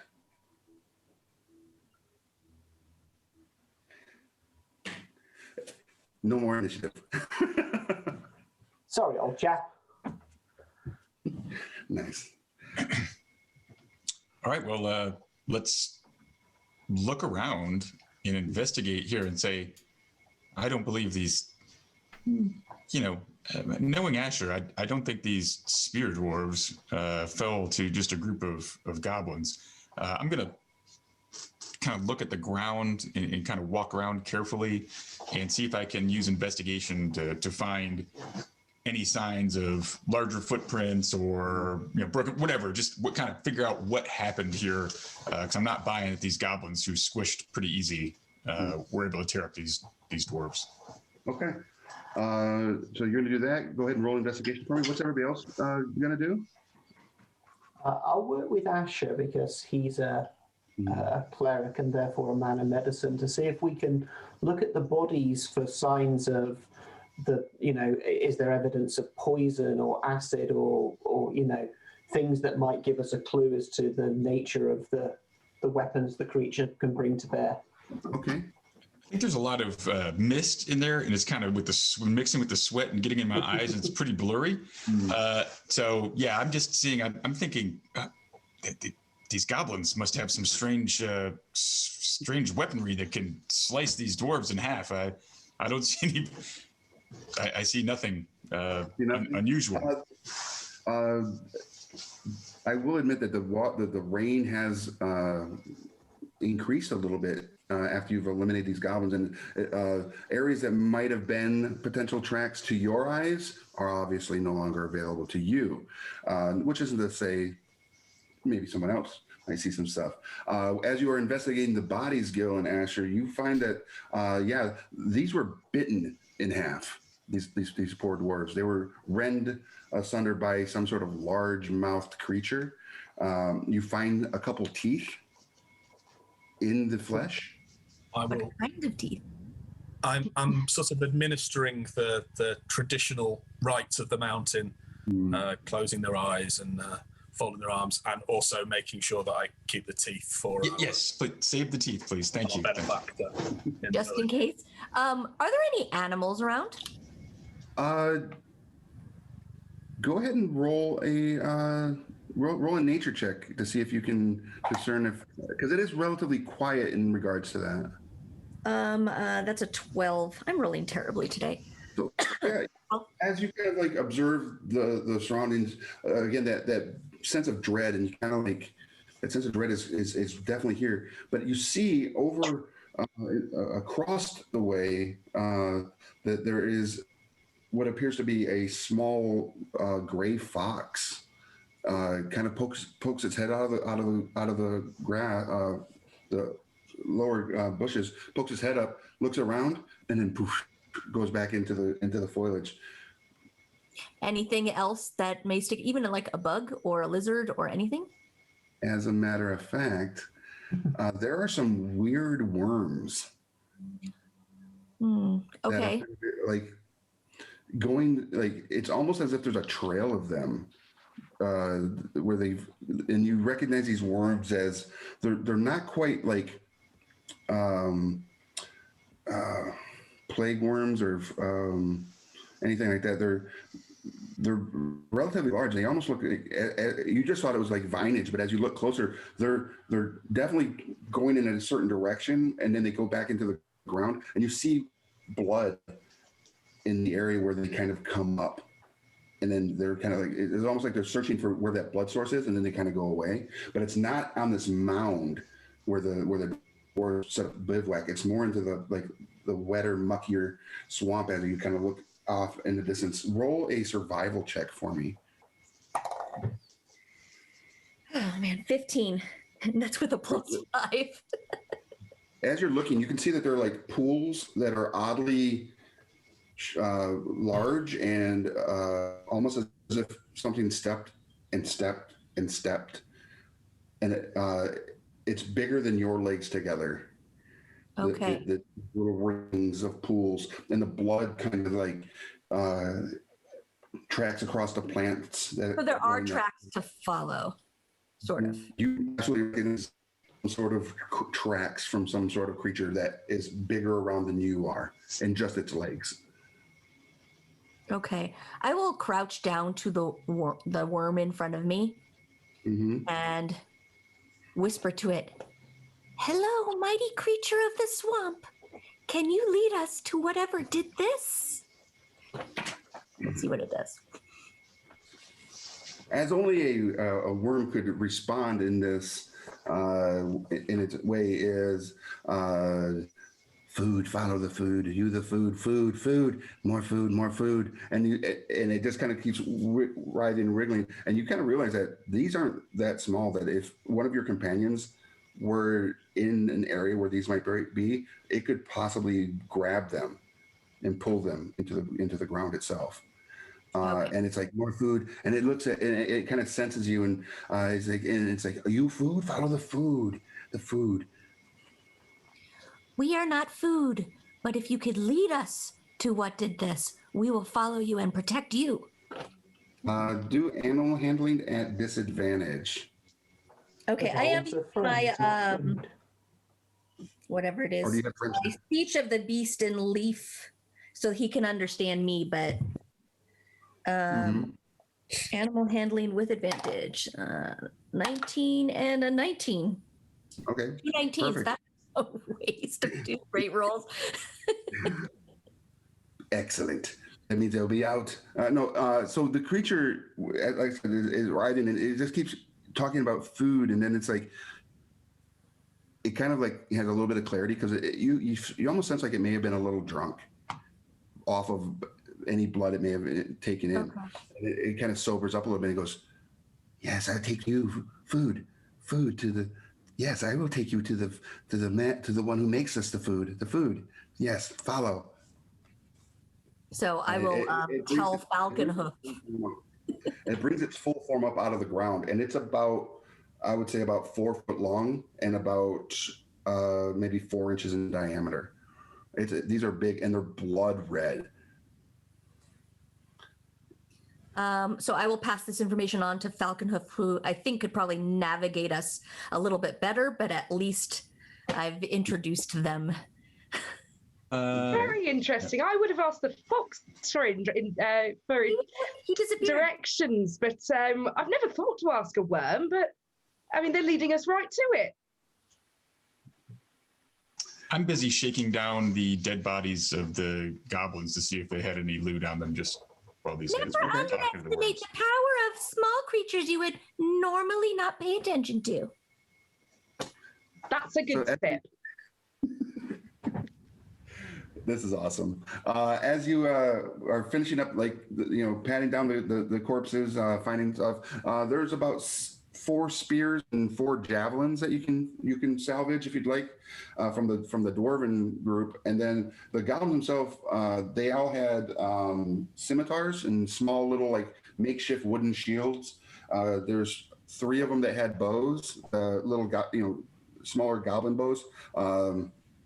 And as far as any coin that could be found, you basically find about 10 silver in total, and they all seem to be like stuffed in the cod pieces of the goblins. So that's where you find them. Someone else can pick those up. That's standard goblin tactics. Yeah, I'm very familiar with it. But yeah, What do so you about mean 10 that's silver where we pieces. find them? You're presuming we searched that far. I think, Wait, I sorry, don't know what if I did speak for the whole of Malachus's misfits, but I draw the line at certain searching. I think that's dirty money. I'm not touching it. I've worked harder for a silver piece, Asher. I just want to let you know. All right. Other than that, you don't find anything that is really of interest or note. Because what it seemed is, as you were like searching the goblins, it seemed that they were just trying to pick like straps of leather, any armor bits, anything that they could better equip them or maybe their tribe with, to basically help with the Hydra. Between the dwarves and the goblins, are we able to get any like wine skins, ale skins, anything that we could decant brandy into? Because I'm actually proficient with javelin, so I'll take those, and I'm thinking that there may be some opportunity later. Okay. You're able to actually find amongst the small bivouac 5 wine skins. There is no wine in them. It's actually just mead and ale. Better. Wow. I now have 5 javelins as well, so... Excuse me, Nisha, my dear. Do you think I could possibly hold on to one of those mini kegs? I can use Mage Hand to take that forward and pour it onto the Hydra if we ever find it, and then produce flame to ignite it around after. Sounds perfect. And I will, easily just drop one in your hands. I'm sure it will be easy for you, All but right. And I'll try to rig up something where I can keep it closer at hand, maybe tied in a sack or something, but not too far you away. sure you don't want me to hold it until you'd like to mage hand it over? You know what? That's probably is a better idea. I'll go ahead and hand it back up to her. Pick it up and put it on strap it to my back. And it is no problem for me. I have a very powerful build, as they would say. Nice. Now the worm is still calling out to you. He's like, "Food, come, food, come." All right, I will follow the worm and Falconhoof. Okay. So as you guys begin the trek deeper into the swamp, following this large, bloated bloodworm,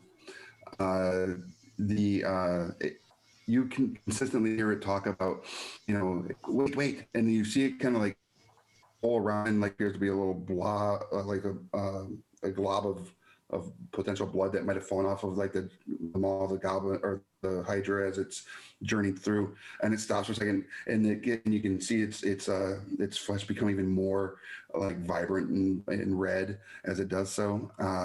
And there are other worms that are kind of crawling around, but then they dissipate back into the ground. And you continue forward. After about 30 minutes into the swamp, as you continue deeper into the swamp, you come across what appears to have been another battle scene.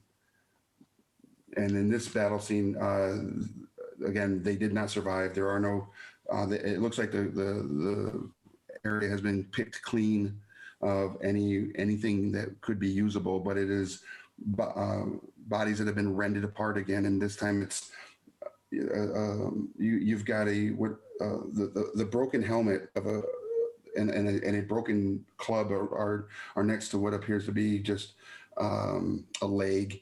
There's it's the green robed body of a man, but his hat is just kind of laying to the side, and he doesn't have his head attached to him anymore. Then you see what appears to have been where there's a broken shield with like a black unicorn,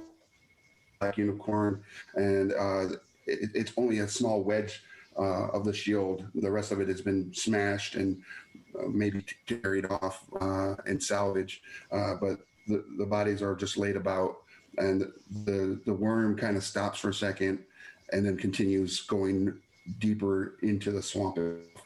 You mentioned a green robe. Is that the same green robe of the party member ahead of us when we were signing the papers? It is. You absolutely recognize it. Yeah. Maybe we should do a quick. We don't want any of these items that could be useful to us defeating the Hydra. Perhaps they had some potions or things of that nature as well. So I'll if you don't mind, I'll quickly shake these bodies. Yeah, no, down. they should have been given the same 3 potions we were given, right? You think? Possibly. I would assist Asher if Asher, are you going to give them the same rights you gave your dwarven friends? That would be, I mean, yes, always. Any creature, no matter how fallen they might be, deserves the blessing of the beyond. Give them the ending they deserve. And I will make sure that I administer it to all those who need it. And check for teeth. And possibly make sure that there's no flammable goods on them and or Hydra teeth. But that's very much a secondary concern. Dignity in all things. I'll help arrange the bodies, the remains of the bodies for him prior to him getting there. So, you know, if there's a tooth, yeah, volunteer for that. Absolutely. Yeah, I'm very sensitive. Yeah, you find about 4 more teeth for the remains of the adventures that went before you. You also find a broken staff, a bow that has been snapped in half as well. And the shreds of remains of what could have been like a cloak. The only thing that seems to have any and be all together is this green, like wizardly cap that, and that's pretty much it.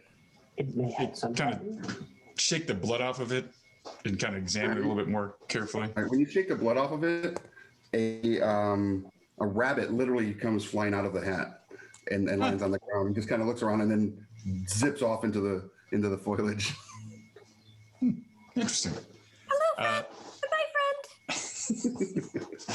friend. I think I may be the only person who might be able to use this, so I will, without objection, we'll tuck it up. Please, you never know when a rabbit may come in handy.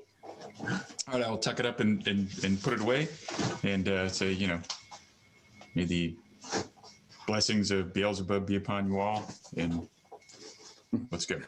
Inside your mind, your patron goes, "Yes, excellent." I'm going to take the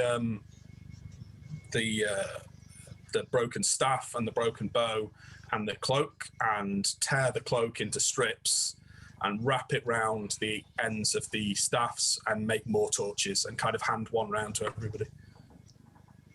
Thank you very much. Awesome. Might we be able to do something like that with my arrows? Do you think that would make them too heavy?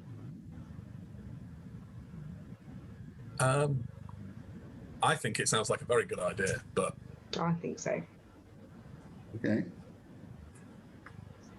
So after the last rites are given, the bloodworm is again starting to get a little anxious. Like, why is the food not wanting to walk? Come, food, we must go.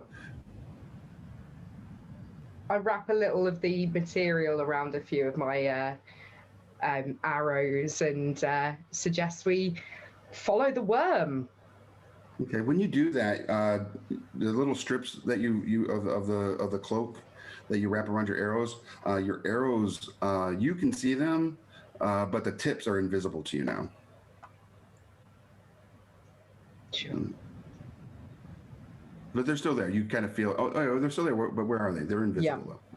Yeah. Interesting. So continuing on into the deep. Yeah, absolutely. Follow the worm, see where we get to. As you continue deeper in the swamp, it's starting to get a little dark. The rains are coming down a little heavier. You sense of dread is starting to overpower you a little bit. It is almost as if you're walking straight towards whatever the source of the curse of the swamp is, and your movement is still kind of impeded by the muckiness and the watery aspect of everything. I'm just flipping the map here. One of the great things about the Epic Encounters, two-sided maps, little similar but way different. All right. There we go. So as you begin the whole like horridness of that is this swamp, everybody go ahead and roll a perception check. One last chance, die. All right. Now. 18. 18, nice. An 13. 8. 13, okay. And 11. 8 for me, yeah, not so good. Woo. All right, if you got a 14 or higher, you through the swamp, you hear not a roaring but a rumbling, almost as if something very large and maybe with multiple nasal cavities is.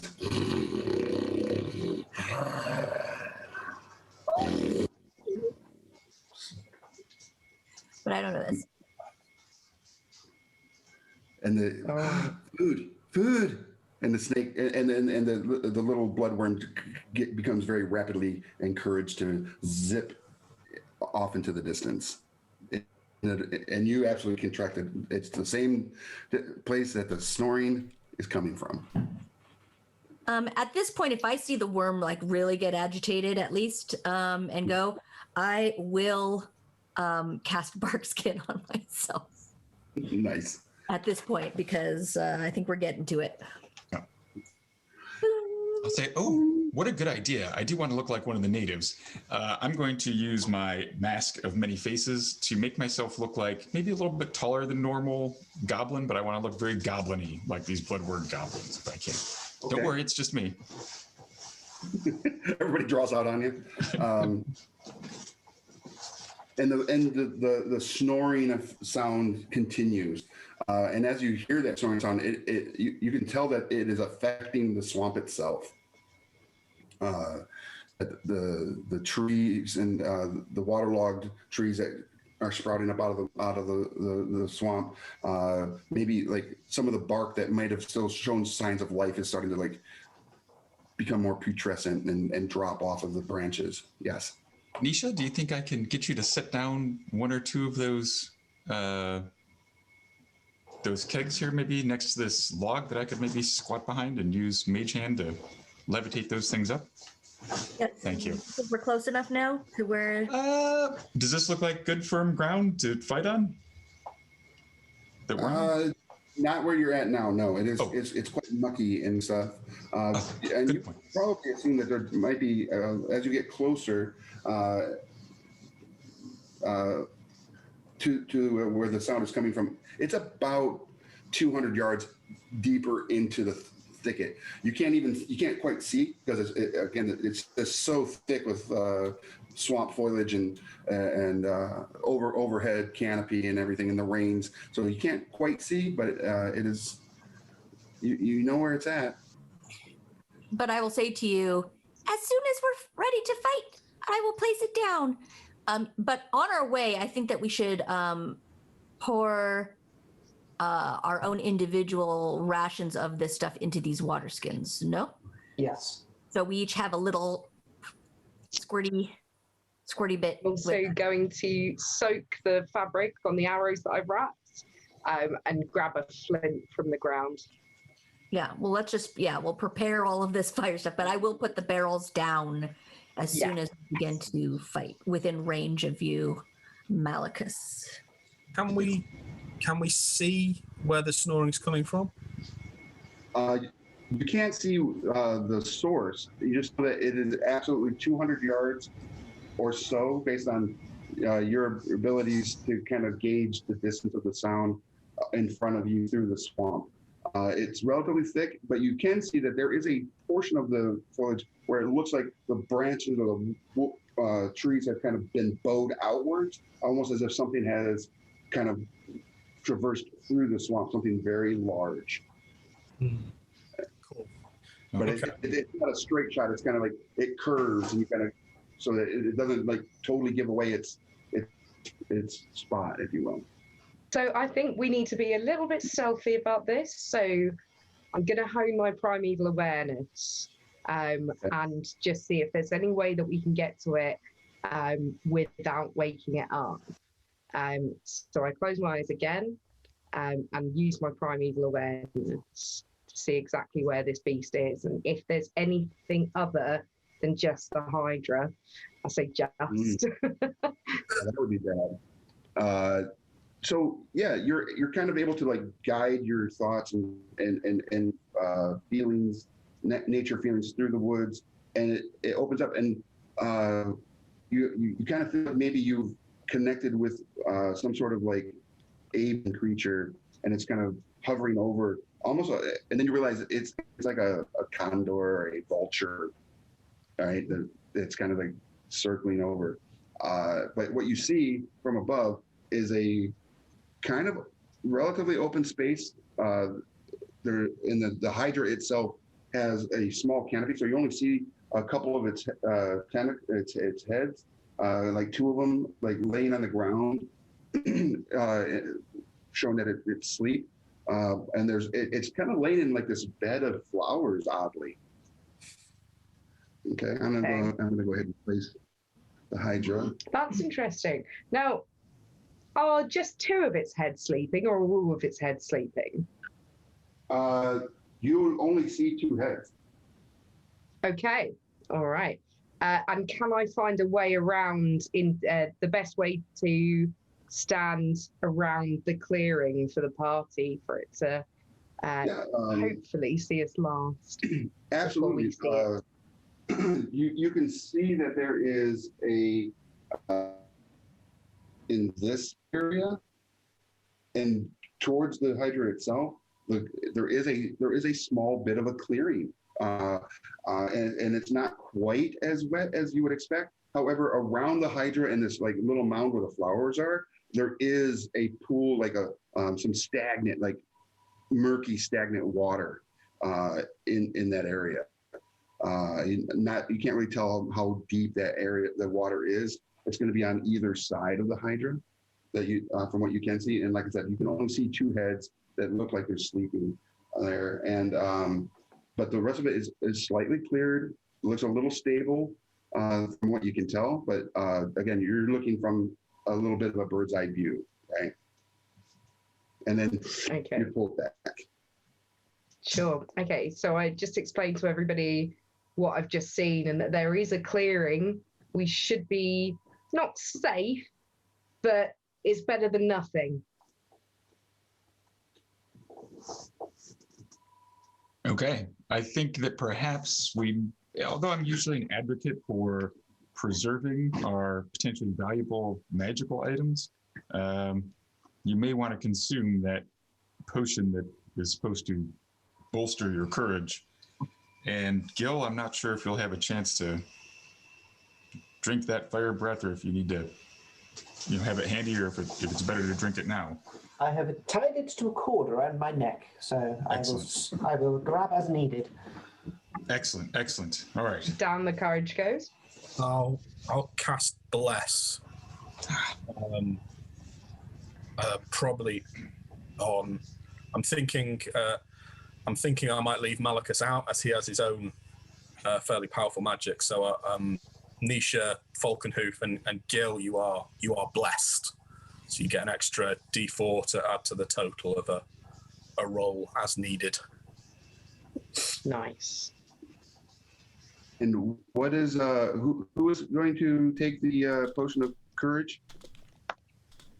I am. Okay. Do you take it now, or are you gonna wait?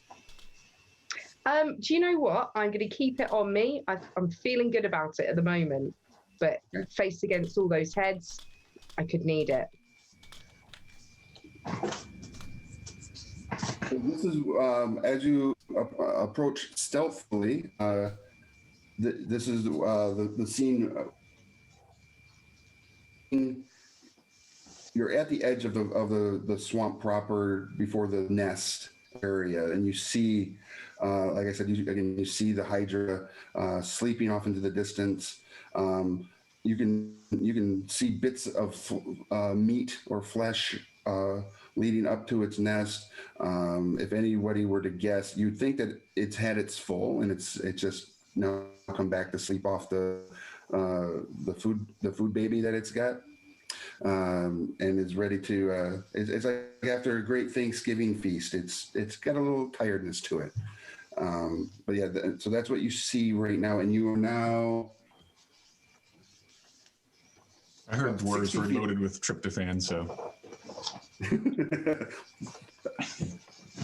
Yes, I was going to say something else, but adventure fan. But the creature is about 60 feet away from you when you kind of feel it. Now this is as far as you want to get to, because it might wake up.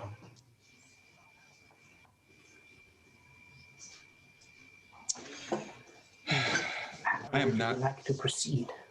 I'm not particularly stealthy. I am not either, although I can just make myself invisible, which I guess I should. Both Falconhoof and myself can strike the creature from this range. I'll heft the javelin with the liquid tied to it. It's whether or not that this is the way in which we wish to open our engagement. I do have quite a lot of stealth if we'd like to sneak up on it with something. But us being the only ones that can really attack from here, what do the rest of you want to do? I'm thinking that like silently lifting up one of these kegs and pouring a circle of the liquid around it is not going to make any noise. It's not going to do anything. And then we can just light it up before it even wakes up. I mean, I'm sure it will wake up as soon as it touches the fire, but at least the fire will already be going. Like maybe we put a circle around it of flames so that it can't move out of its space. So I could try and run back and fire a burning arrow at the ring. But I'm pretty sure I might be able to light that and throw dash. fireballs. Yeah, we can throw fireballs at it pretty easily. Great. So excellent. I just need to be a little closer. I need to be 30 feet away for me to use my mage hand and for me to use my flame attack. So maybe I think let's shuffle a little closer, and I'll take the fire brandy and make a nice circle around the sleepy beast. I apologize for the rather loud noise my armor makes every time I take a step. I hope it doesn't cause us too much problem. Okay, well, if I can hold one of those casks, I will take the top off of it, either the plug out and pry it loose or whatever, and prepare it, and I'll be ready to, mage hand this thing up and pour it, but I'll just try to sneak these guys are gonna be sneaking, I'll tiptoe like a Bugs Bunny video, like Elmer Fudd in a Bugs Bunny cartoon. Very, very quiet. We're hunting a Hydra. Everybody that is moving forward to get into whatever ranges you need to be, go ahead and roll a stealth check for me, please. Come on, please be a lucky die. Yes, an 18. 19. All right. All the 19s on non-combat things, but you know. 14. Okay. 10. Who got a 10? Gil. Oh no. Sounds like trash cans rolling down the alleyway. As you guys are kind of like bunched up, very Scooby-Doo, right? Gil, go ahead and roll a perception check for me, please. I'm really good at these. That would be a 6. You're so good. So good, Gil. So good at this. When you get to about here, I was going to give you an early potential, but everybody else is very, very good at their keeping a stealthful walk about to get closer to the creature for your deeds and duties here. But you start to see Gil and Nisha and Falconhoof, the very dark putrid water that's on the sides of the mound of flowers that the Hydra is sleeping at. You see ripples in the water, right? And then bursting up out of it, 3 more heads appear, and the other 2 kind of like their eyes open, like, "Oh, we've seen you the whole time. We just need you to get closer." So I'm going to use this beautiful little dial that comes with this to represent. We've got 5 heads, everybody, and the dial goes up to like a really great number of like 20. So let's not get there. Yeah, hopefully we won't need all those. Yeah, that's a terrible number. All right, so roll initiatives.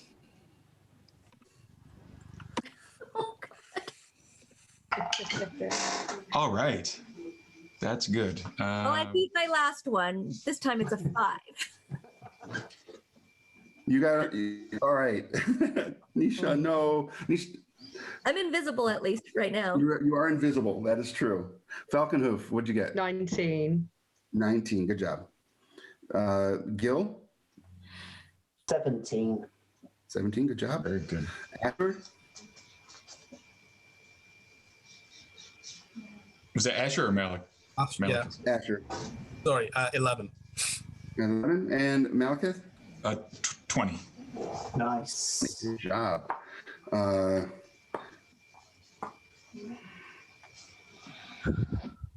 right. And the Hydra has the number as well. All right, Malekith, you're up. All right. You guys are. Yeah, I am going to, because I don't want to get any closer to this thing, I'm going to Mage Hand and just carry this, have the Mage Hand carry this thing forward 30 feet, hopefully, right? Am I within 30 feet? Oh, absolutely. Okay. Yeah, I'll carry it forward 30 feet and just try to, dump this thing over the top of it. Okay. You were able to do that. The Hydra is within and running. It's more focused on you guys. It's like it doesn't even pay attention to anything that is not flesh and bone and meat and food. And yeah, you poured this amazing brandy wastefully upon the creature itself. And then, since I look like a goblin, if I can do that and then just take a 5 or 10 foot step to my left there to kind of get myself away from the rest of the party, just a couple feet over there, hopefully looking less threatening. And I'm okay. Which takes us to Falconhoof. Okay. You're kind of right here. All right. So, okay, with the barrel in place. Okay. All right. There's about as many heads as I expected, so I'm going to save my courage for the moment and draw my longbow, try and get one of my arrows lit on fire before going for a longbow attack. Okay, so you're gonna attempt to light.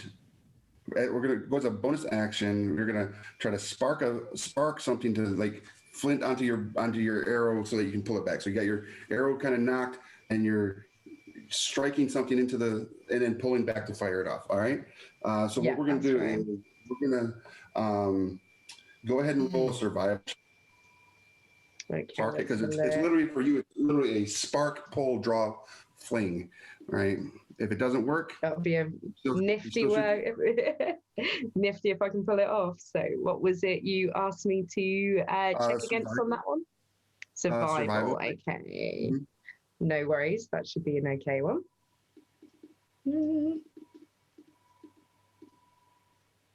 Okay. So that is 12. All right, so a 12, you go and you strike it. And as you strike it, your hand also catches the bow, and you pull back, and you let it loose, and you notice that it did not spark this time, but your arrow does fly true. Go ahead and roll your attack for me, please. No worries. Okay, so that's a 19. Oh yeah, absolutely. Nice. Okay, and then my damage, which would be 1d8 plus 3. Okay, let's have a look.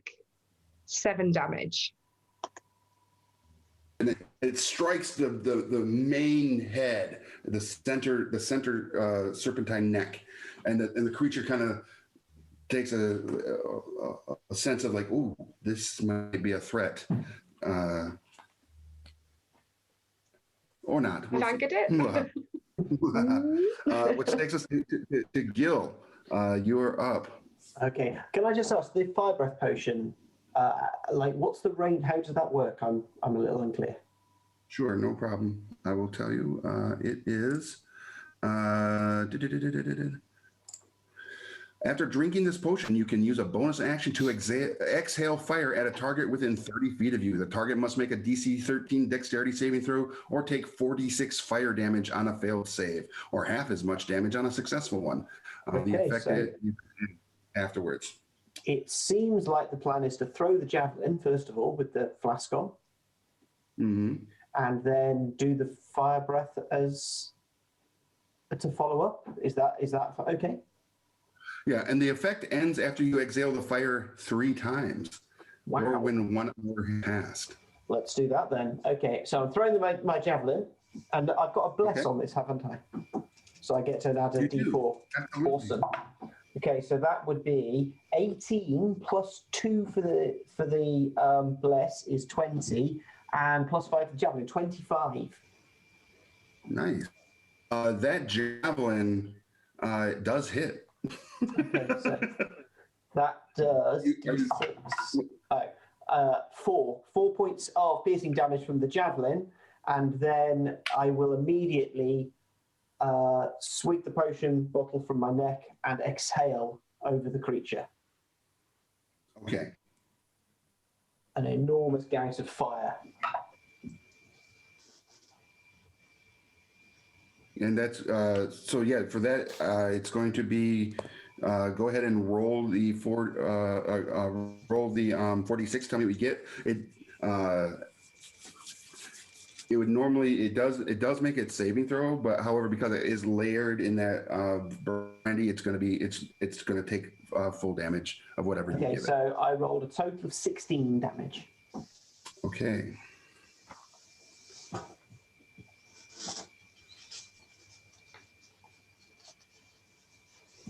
Very good. So yeah, your javelin flies straight across. You look. It almost is like you're aiming it to hit the same neck that the arrow hit. However, because of the writhing of the serpent's heads. Another one comes in front and gets hit by the javelin, and then you breathe the fire on it, and it roars in pain as it is engulfed in flames, and it starts to shake its body. And when it's doing so, you almost feel like a breeze coming off of the area because it's so big and massive, and you can sense some pollen coming up off of those flowers. Your noses start to feel a little itchy from that. Can I then, I'll just step like sort of 10, 15 feet to my right just to open out so that everyone has got a clear shot at it. Okay. Perfect, thank you. Absolutely. Now the Hydra, not liking to be lit ablaze, steps forward at you, Mr. Breathing McPherson, and unleashes on you. Let's do this. Yeah, people always say that.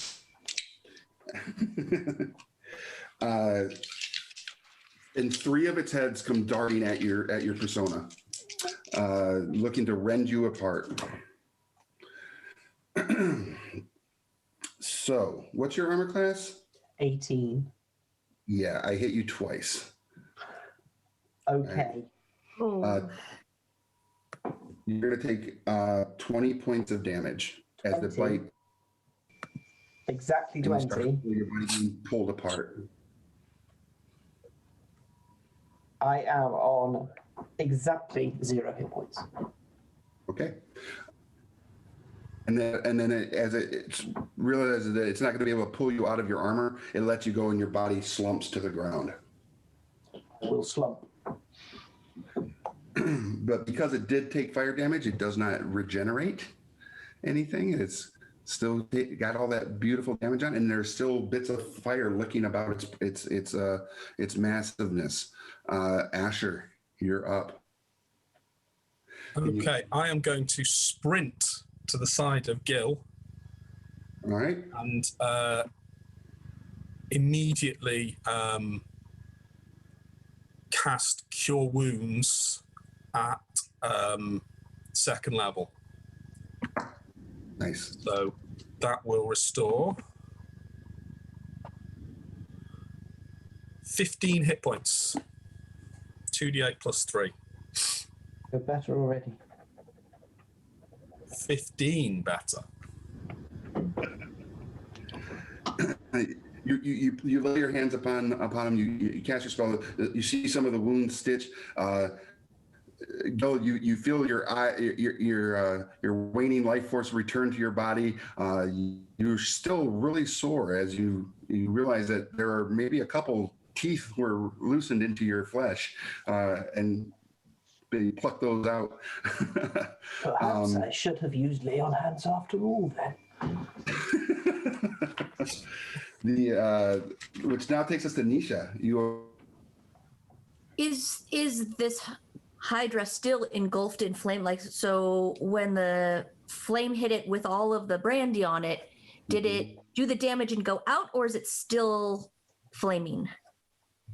So there are like little bits of wisps of flame on it. Nothing that, you know how alcohol burned, that initial blast did some damage from it, but now it's just got that like slight alcohol burning sensation, and they're wisping away as he continues So it's to not move. continuing to do damage each round because it's on fire. No. Okay, Because then you still have some of that rain coming down too, obviously. so what I will do, I still see more alcohol on it though? Like if it was to hit again, it would light up again? Yes. Or has all the alcohol burned off? Okay. So, yeah, so there are still wisps of flame. Okay, so there's still alcohol on him.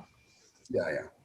Okay, But then you what could, I will do is I will produce, I'm going to try one within 30 feet. I guess I don't really need to do this way. I wanted to do something cool, but it might be silly. All right, instead I will produce flame and throw it at him. Okay. I was going to do something cooler, but we'll see. Maybe later. All right. There it is. There's my 20. All right, let's 25, but yeah. roll those percentiles too, please. Percentiles. Okay. 69. All right, $69 more dollars for Extra Life. All right. Sorry. Yay! We're at 183. Okay, and that does 1d8 fire damage, which isn't much, but it does set him aflame again. Let's see what I get. A 7. A 7. Okay. And when you do that, certain areas where the initial flame didn't quite light to the alcohol reignite, like around its base where the alcohol kind of dripped down and is maybe in the scales, and it kind of bursts forward around the base of its necks, and you see that it takes a little bit more damage from that. Cool. And then I guess at the end of that, I will use my bonus action to hide again, to invisible myself. What's that called? Hidden step. I know what I'm talking about. Hidden step, and then move away from where I just was. Hopefully this Hydra is just as stupid as the goblins. Okay. I'll move somewhere totally different. Okay, we'll put you over here. I don't know. Away from my fellow adventurers, though. I don't want to. Yep, naturally. You take a 10 step to the right. Yeah. All right. So perfect. just in case one of his heads comes down to like chomp on where I was, I'm not there anymore. He doesn't know where I am. Perfect. I'm done. We're gonna now we're back up. Malachus, you see the destruction that's taking place before you. What are you gonna do? I was going to mage hand one of these kegs off of Nisha's back, but she's disappeared. I'm like, oh. I put them down. I told you. Oh, you did. Oh, you put them down. I missed it. I'm sorry. Oh, great. Well, then I will As go ahead. soon as we start fighting, I'm putting the kegs down for you. Oh, awesome. So I will pop the top off of one of the more of those casts and mage hand it up and dump it on top of this thing. As it's continually got this fire on it, you drop the cask on it, and it breaks open, and again the liquid pours across the body of the Hydra, lighting on fire. Do I get the nice flambe effect? It started to smell very much like a flambe in a sweet odor, if you will, and it takes some damage. I'm not going to tell you what, but it does take some damage.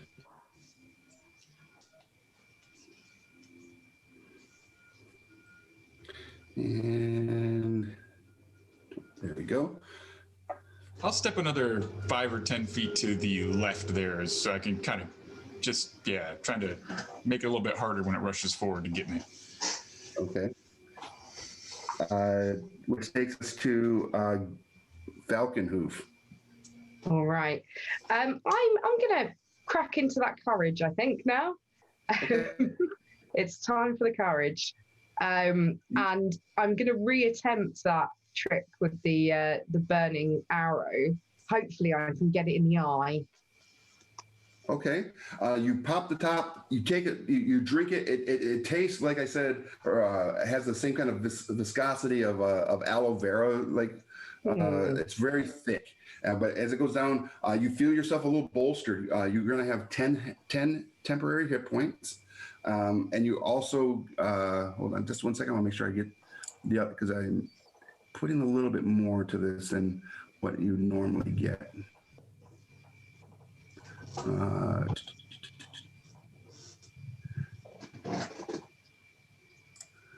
You're going to get 10 temporary hit points, and you also are going to have advantage on your next thing that you can either do for striking the light or...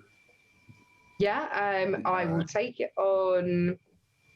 Do I get a choice of where I take it? On striking the light? You don't have your advantage on anything you'd like to use it on. Awesome. For the next 1 minute. Don't forget. All right. Which is many rounds. Don't forget my... You've got bless as well, so you can add plus D4 to one roll. Excellent. Okay. All right. So, in that case, I am going to start with bless, I'm going to use that for the striking motion. So, what would you have me roll? Again, it's gonna be a survival, because you're kind of striking that flint that's in your one hand, and then you're pulling the bow, hoping that when the spark reaches the cloth, it'll ignite and you can let the arrow fly. Yeah. So survival. If you want to add 1d4 to it, you absolutely can do that. Cool. Add 1d4 or add 4 bonus. Sorry. Yeah, whatever you want. Yeah, it's Okay, basically cool. you roll a d4 and you can add that total to the total of your Oh, nice. Okay, great. dice roll. So All right, so, okay, all right, I think I'm going to do it. That was already a 19. Right, let me roll a d4 and I'll give you the result for that.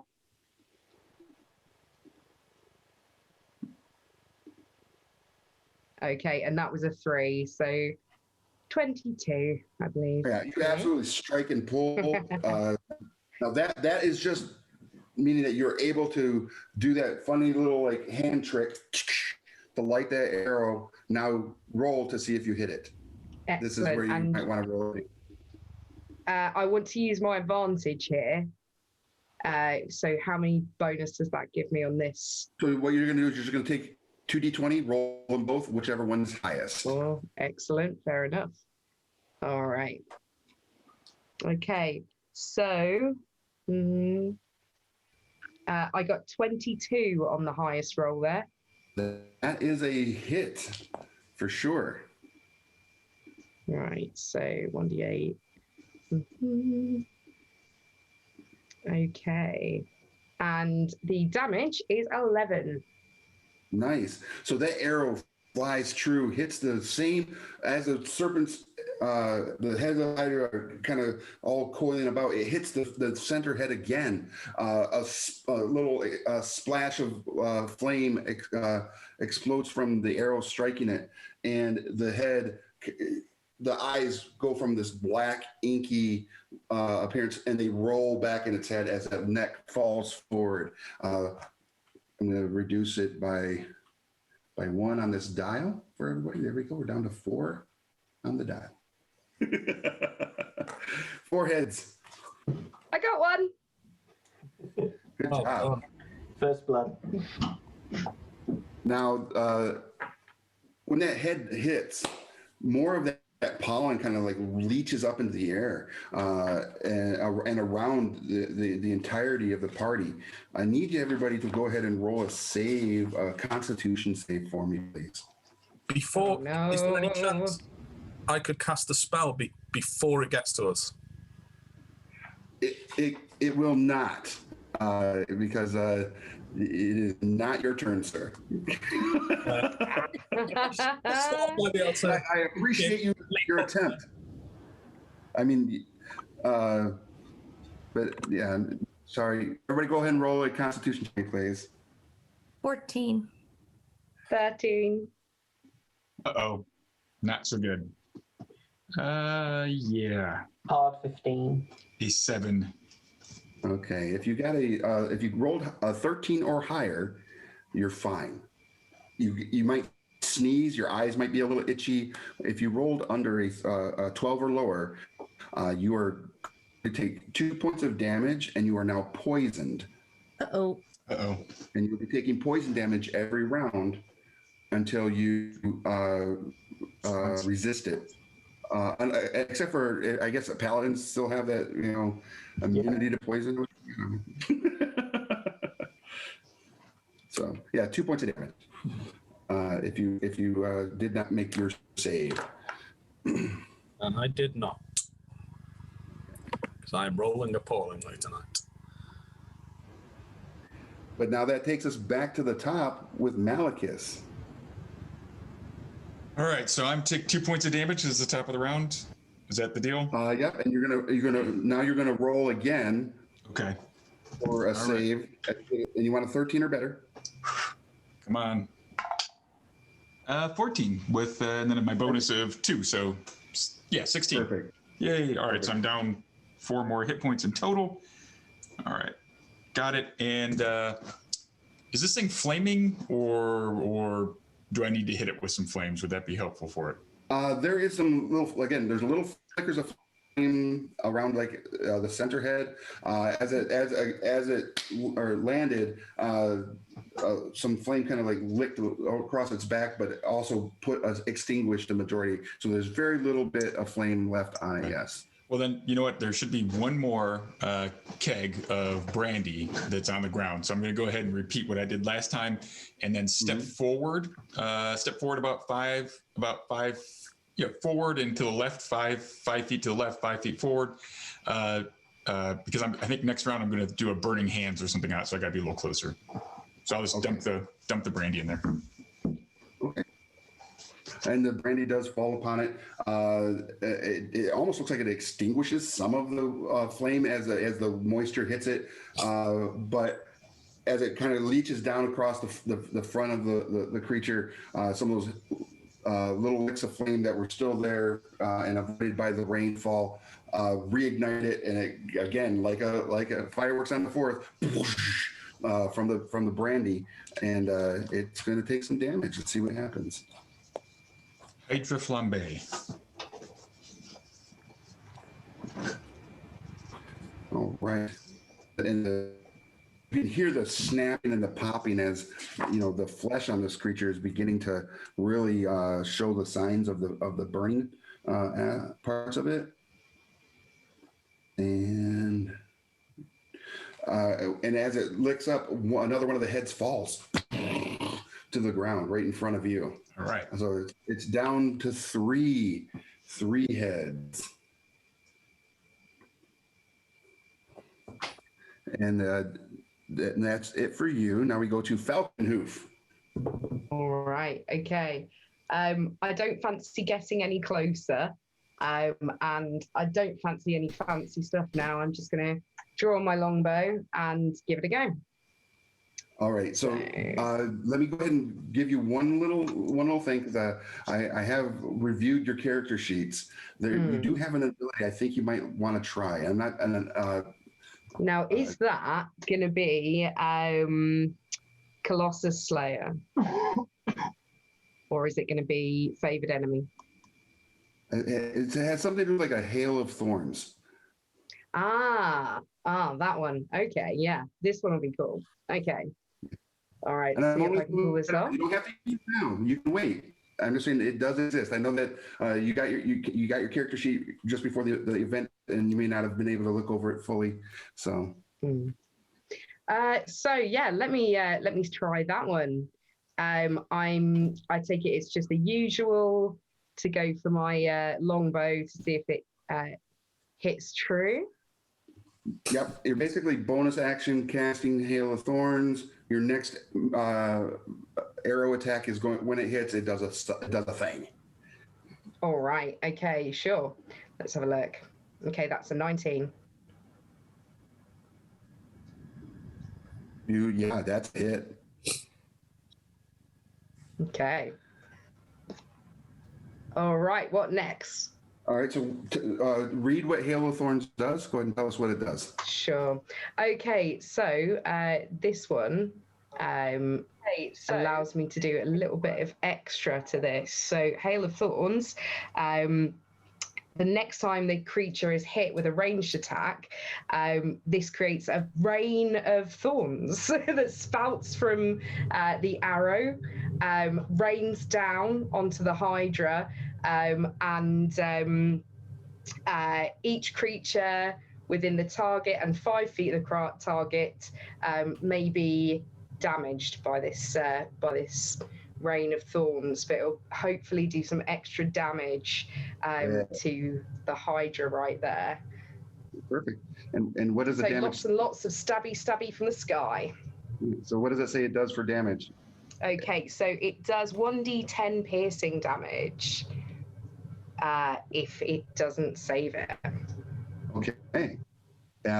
So it does not save. It did not save its dexterity. No, that's great. So it's definitely going to make its. Oddly, it's got bonuses to dex. It's just not really good at rolling its dex. Cool. So 1d10 10 is 9 for Awesome. that one. So yeah, your arrow, as it loosens and it gets within that like 5-foot zone, it just kind of like bursts, and all these little thorns just explode across the entirety of the Hydra. And again, it's already starting to have that sense that this is a bigger threat than it assumed, because one of its smaller heads falls to the ground. Leaving it with but two heads. Also, I apologize, but Falconhoof, if you could also roll did you get poisoned in the last round? I did not. I rolled a 13 on that one, so I was all right. Yeah, you just sneezed and the pollen went away. Yeah. Awesome. Did you want to do any movement, or did you want to stay where you are? Can you point me out just for a second, and I'll let you know? I think I know where I am. I'm absolutely happy where I am for the moment. Okay. And I hope to live to regret that decision. As Gil is recovering from getting almost ripped in half. Sorry? It is your turn. Oh, my apologies. Right. So I will stand up. It seems like a good first action. Did you save versus poison against the pollen? I passed my save. Okay. I made it, so I'm all good.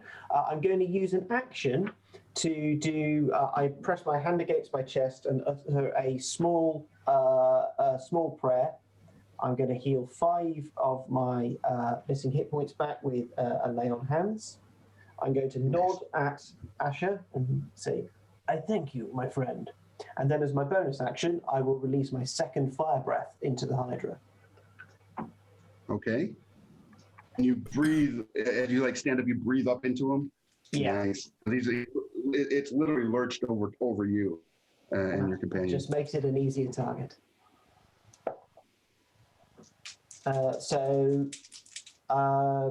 It takes its saving throw, which I believe you've got the details for.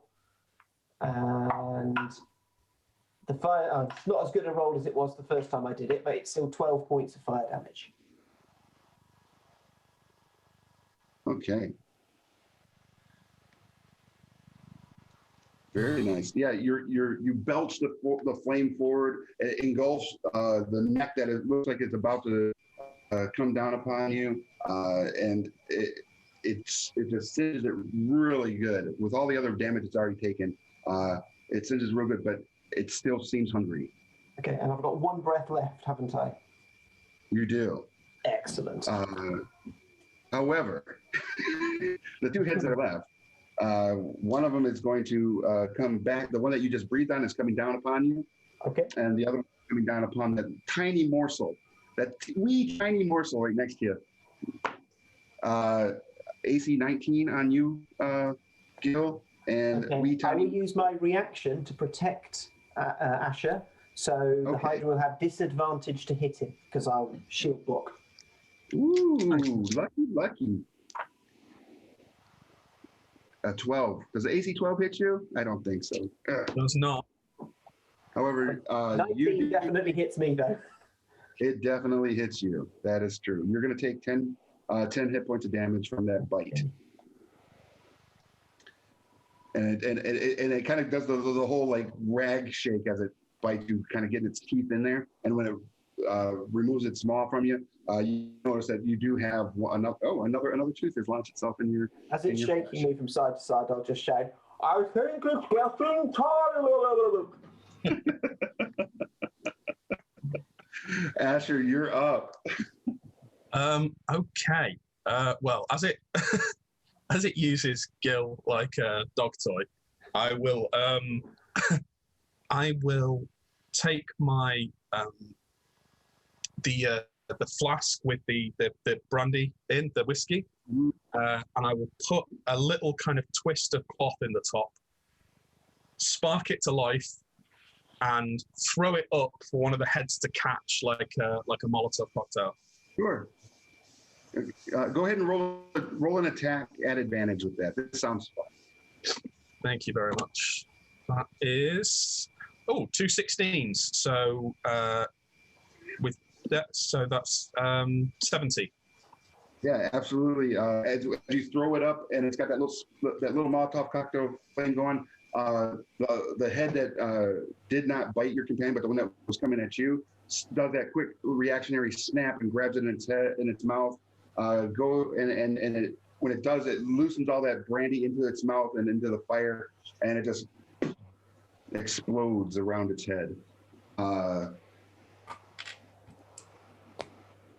And with all the damage it's taken, its head kind of like the lower jaw just kind of goes slack, and the head collapses to the ground. Good job. Awesome. Which leaves us with Nisha. Okay, I realized I should have been doing something a little bit differently, but when I I think I know how I would rule it, so I think you will probably do the same. So there's one head left. How far am I? Where am I right now? And where is Malachus? I can't make it to him. How are you looking, Malachus? I'm doing good. You're fine? Okay. Even if you take poison damage again at the beginning of your round? Yeah, I'm fine. All right. Well, then I will produce flame once again. I want to move a little closer to this, like within 15 feet, not too close. And instead of throwing it and wasting my flame like I've been doing this whole time, I'm going to keep the flame in my hand because it will stay there for a while. And I want to blow it like I practiced. Okay. Because why am I throwing this thing and wasting an action? I don't know. I just thought about it. It's okay. So I will, just like my circus friends do, right at his. You take a swig of the brandy and you do that. Go ahead and we're not going to even roll an attack. It's going to hit. It's already got stuff over it. So you let it loose, and it is very much circusy. You kind of brush your hand back and forth, and it just lays over the serpent head. And when the flame hits it, the creature lets out one last amazing roar as its life leaves its body, because it has the last head, which only had minimal hit points left. I didn't even have to roll, and the head just falls to the ground and lands right on top of Gil. Though doesn't do any damage, but man, it's gonna take some time to get that neck off of Gil. So the body itself kind of lumps to the ground, and you have defeated the Hydra in its lair. Good job. Well done, Misfits. Amazing. Yes. Collect all the teeth. Right. Yeah, I was just saying, mind the teeth, please. Collect those up. Thanks for head. Yeah. You are able to collect lots of teeth, because as they shed or as it's eaten, there's teeth scattered over, and of course the heads that were there are full of teeth because they're multi-layered, almost like a shark inside there. So. Hey. And when the Hydra falls, the forest sunlight breaks over top of y'all, and the rain goes away, and you can kind of see a brightness, and the forest responds quickly to that. Hate that. Instead of being dark. It was so pleasant in here before. So much better about them. Like We're in the neighborhood. Very cool. Well, I think we're like 3 minutes into our time left in our stream. I'm just curious about the kind of deal. What's our so we made 1,200 on the getting this back early, and then I want to know what our cut is on the Hydra brandy. I think this could be quite lucrative for us. Mm-hmm. This could be good. Well, if you want it to be where you're going to get a percentage of 2% or a party percentage of 10% on all alcohol produced with the Hydra teeth in perpetuity of the hydrotonic ale that will be created. And now you're talking my language. In perpetuity, this is great. I think that we can retire from adventuring, guys, We can set up an inn, and we can just have the Misfits, Misfits mead, and this is going to be great. I think Right above the main bar, we need to have the Hydra skulls. great. Well, yes. So we'll have all 5 skulls along the bar. I think that's going to be a great feature to attract customers. I love it. I think this is great. Okay, yeah, we've made it. We've made it, guys. This is our big break. I think we've done well as the Misfits, and I couldn't be more pleased. So, thank you, DM Rick. Thank you, Thank you. Elisa and the Steamforged contingents. I think I was gonna say, what's the one thing that unites us all is that I think each and every one of us is working on Bardsung, which is the new game, or relatively new. You guys do so much stuff from Steamforged games. So, who wants to? Richard, you want to talk about Bardsung? I mean, you certainly. Bardsung is a kind of RPG board game hybrid with an evolving narrative campaign where you play a group of slightly more idealistic heroes, I think, than we were today. Slightly less concerned by, Cole's hard cash, but there's still a bit of that. Fighting your way through a roguelike, procedurally generated dungeon, and the minis are amazing. We're unlocking new ones as part of our pledge manager. So if your late pledges come in, you're getting new minis. It's going to be an amazing game. We've got guest writers like the wonderful Luke and the amazing Elisa, and Matt Mercer's doing one for us, and Ian Livingston. So it's a kind of a real combination of new game design and new writers and old classic stuff. It's a brilliant introduction to the hobby, and if you're a more experienced player, there is so much in there for you too. And the late pledge is still open. And the late pledge is how can we Steamforged.com. There you go. I was gonna say, where can we find out more? All right. Yeah, so that's awesome. I know, Elisa, you're working on just a ton of stuff. I am. So right now I am working, well, the things that I'm allowed to talk about, I am working on brand new RPGs for Power Rangers, G.I. Joe, and Transformers. Wow. Which is super exciting. To be followed up by, this has been announced, My Little Pony. Oh my gosh. Yeah. My daughters want to come visit your house right now. Yeah. Really fun stuff. Plus, I'm the senior producer of role-playing games for Renegade Game Studios. And so we also just acquired the license for 5th edition World of Darkness. And so we're putting out a bunch of new books right now for Vampire the Masquerade, with many other of their brands to follow.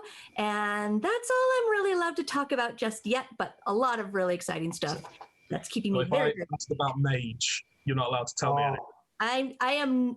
I will neither confirm nor deny that something will be coming at some point in the future. Yeah.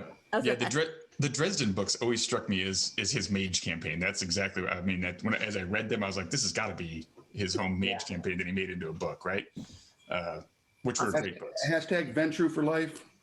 Yeah. Toreador. Yeah. So, all right, well, I guess we're probably running a little long here. I think up next we have the wonderful Satine Phoenix. I think she's doing a DM tips, if I remember right. Don't quote me on that one. But I have to look at the schedule. There's so much cool stuff coming up.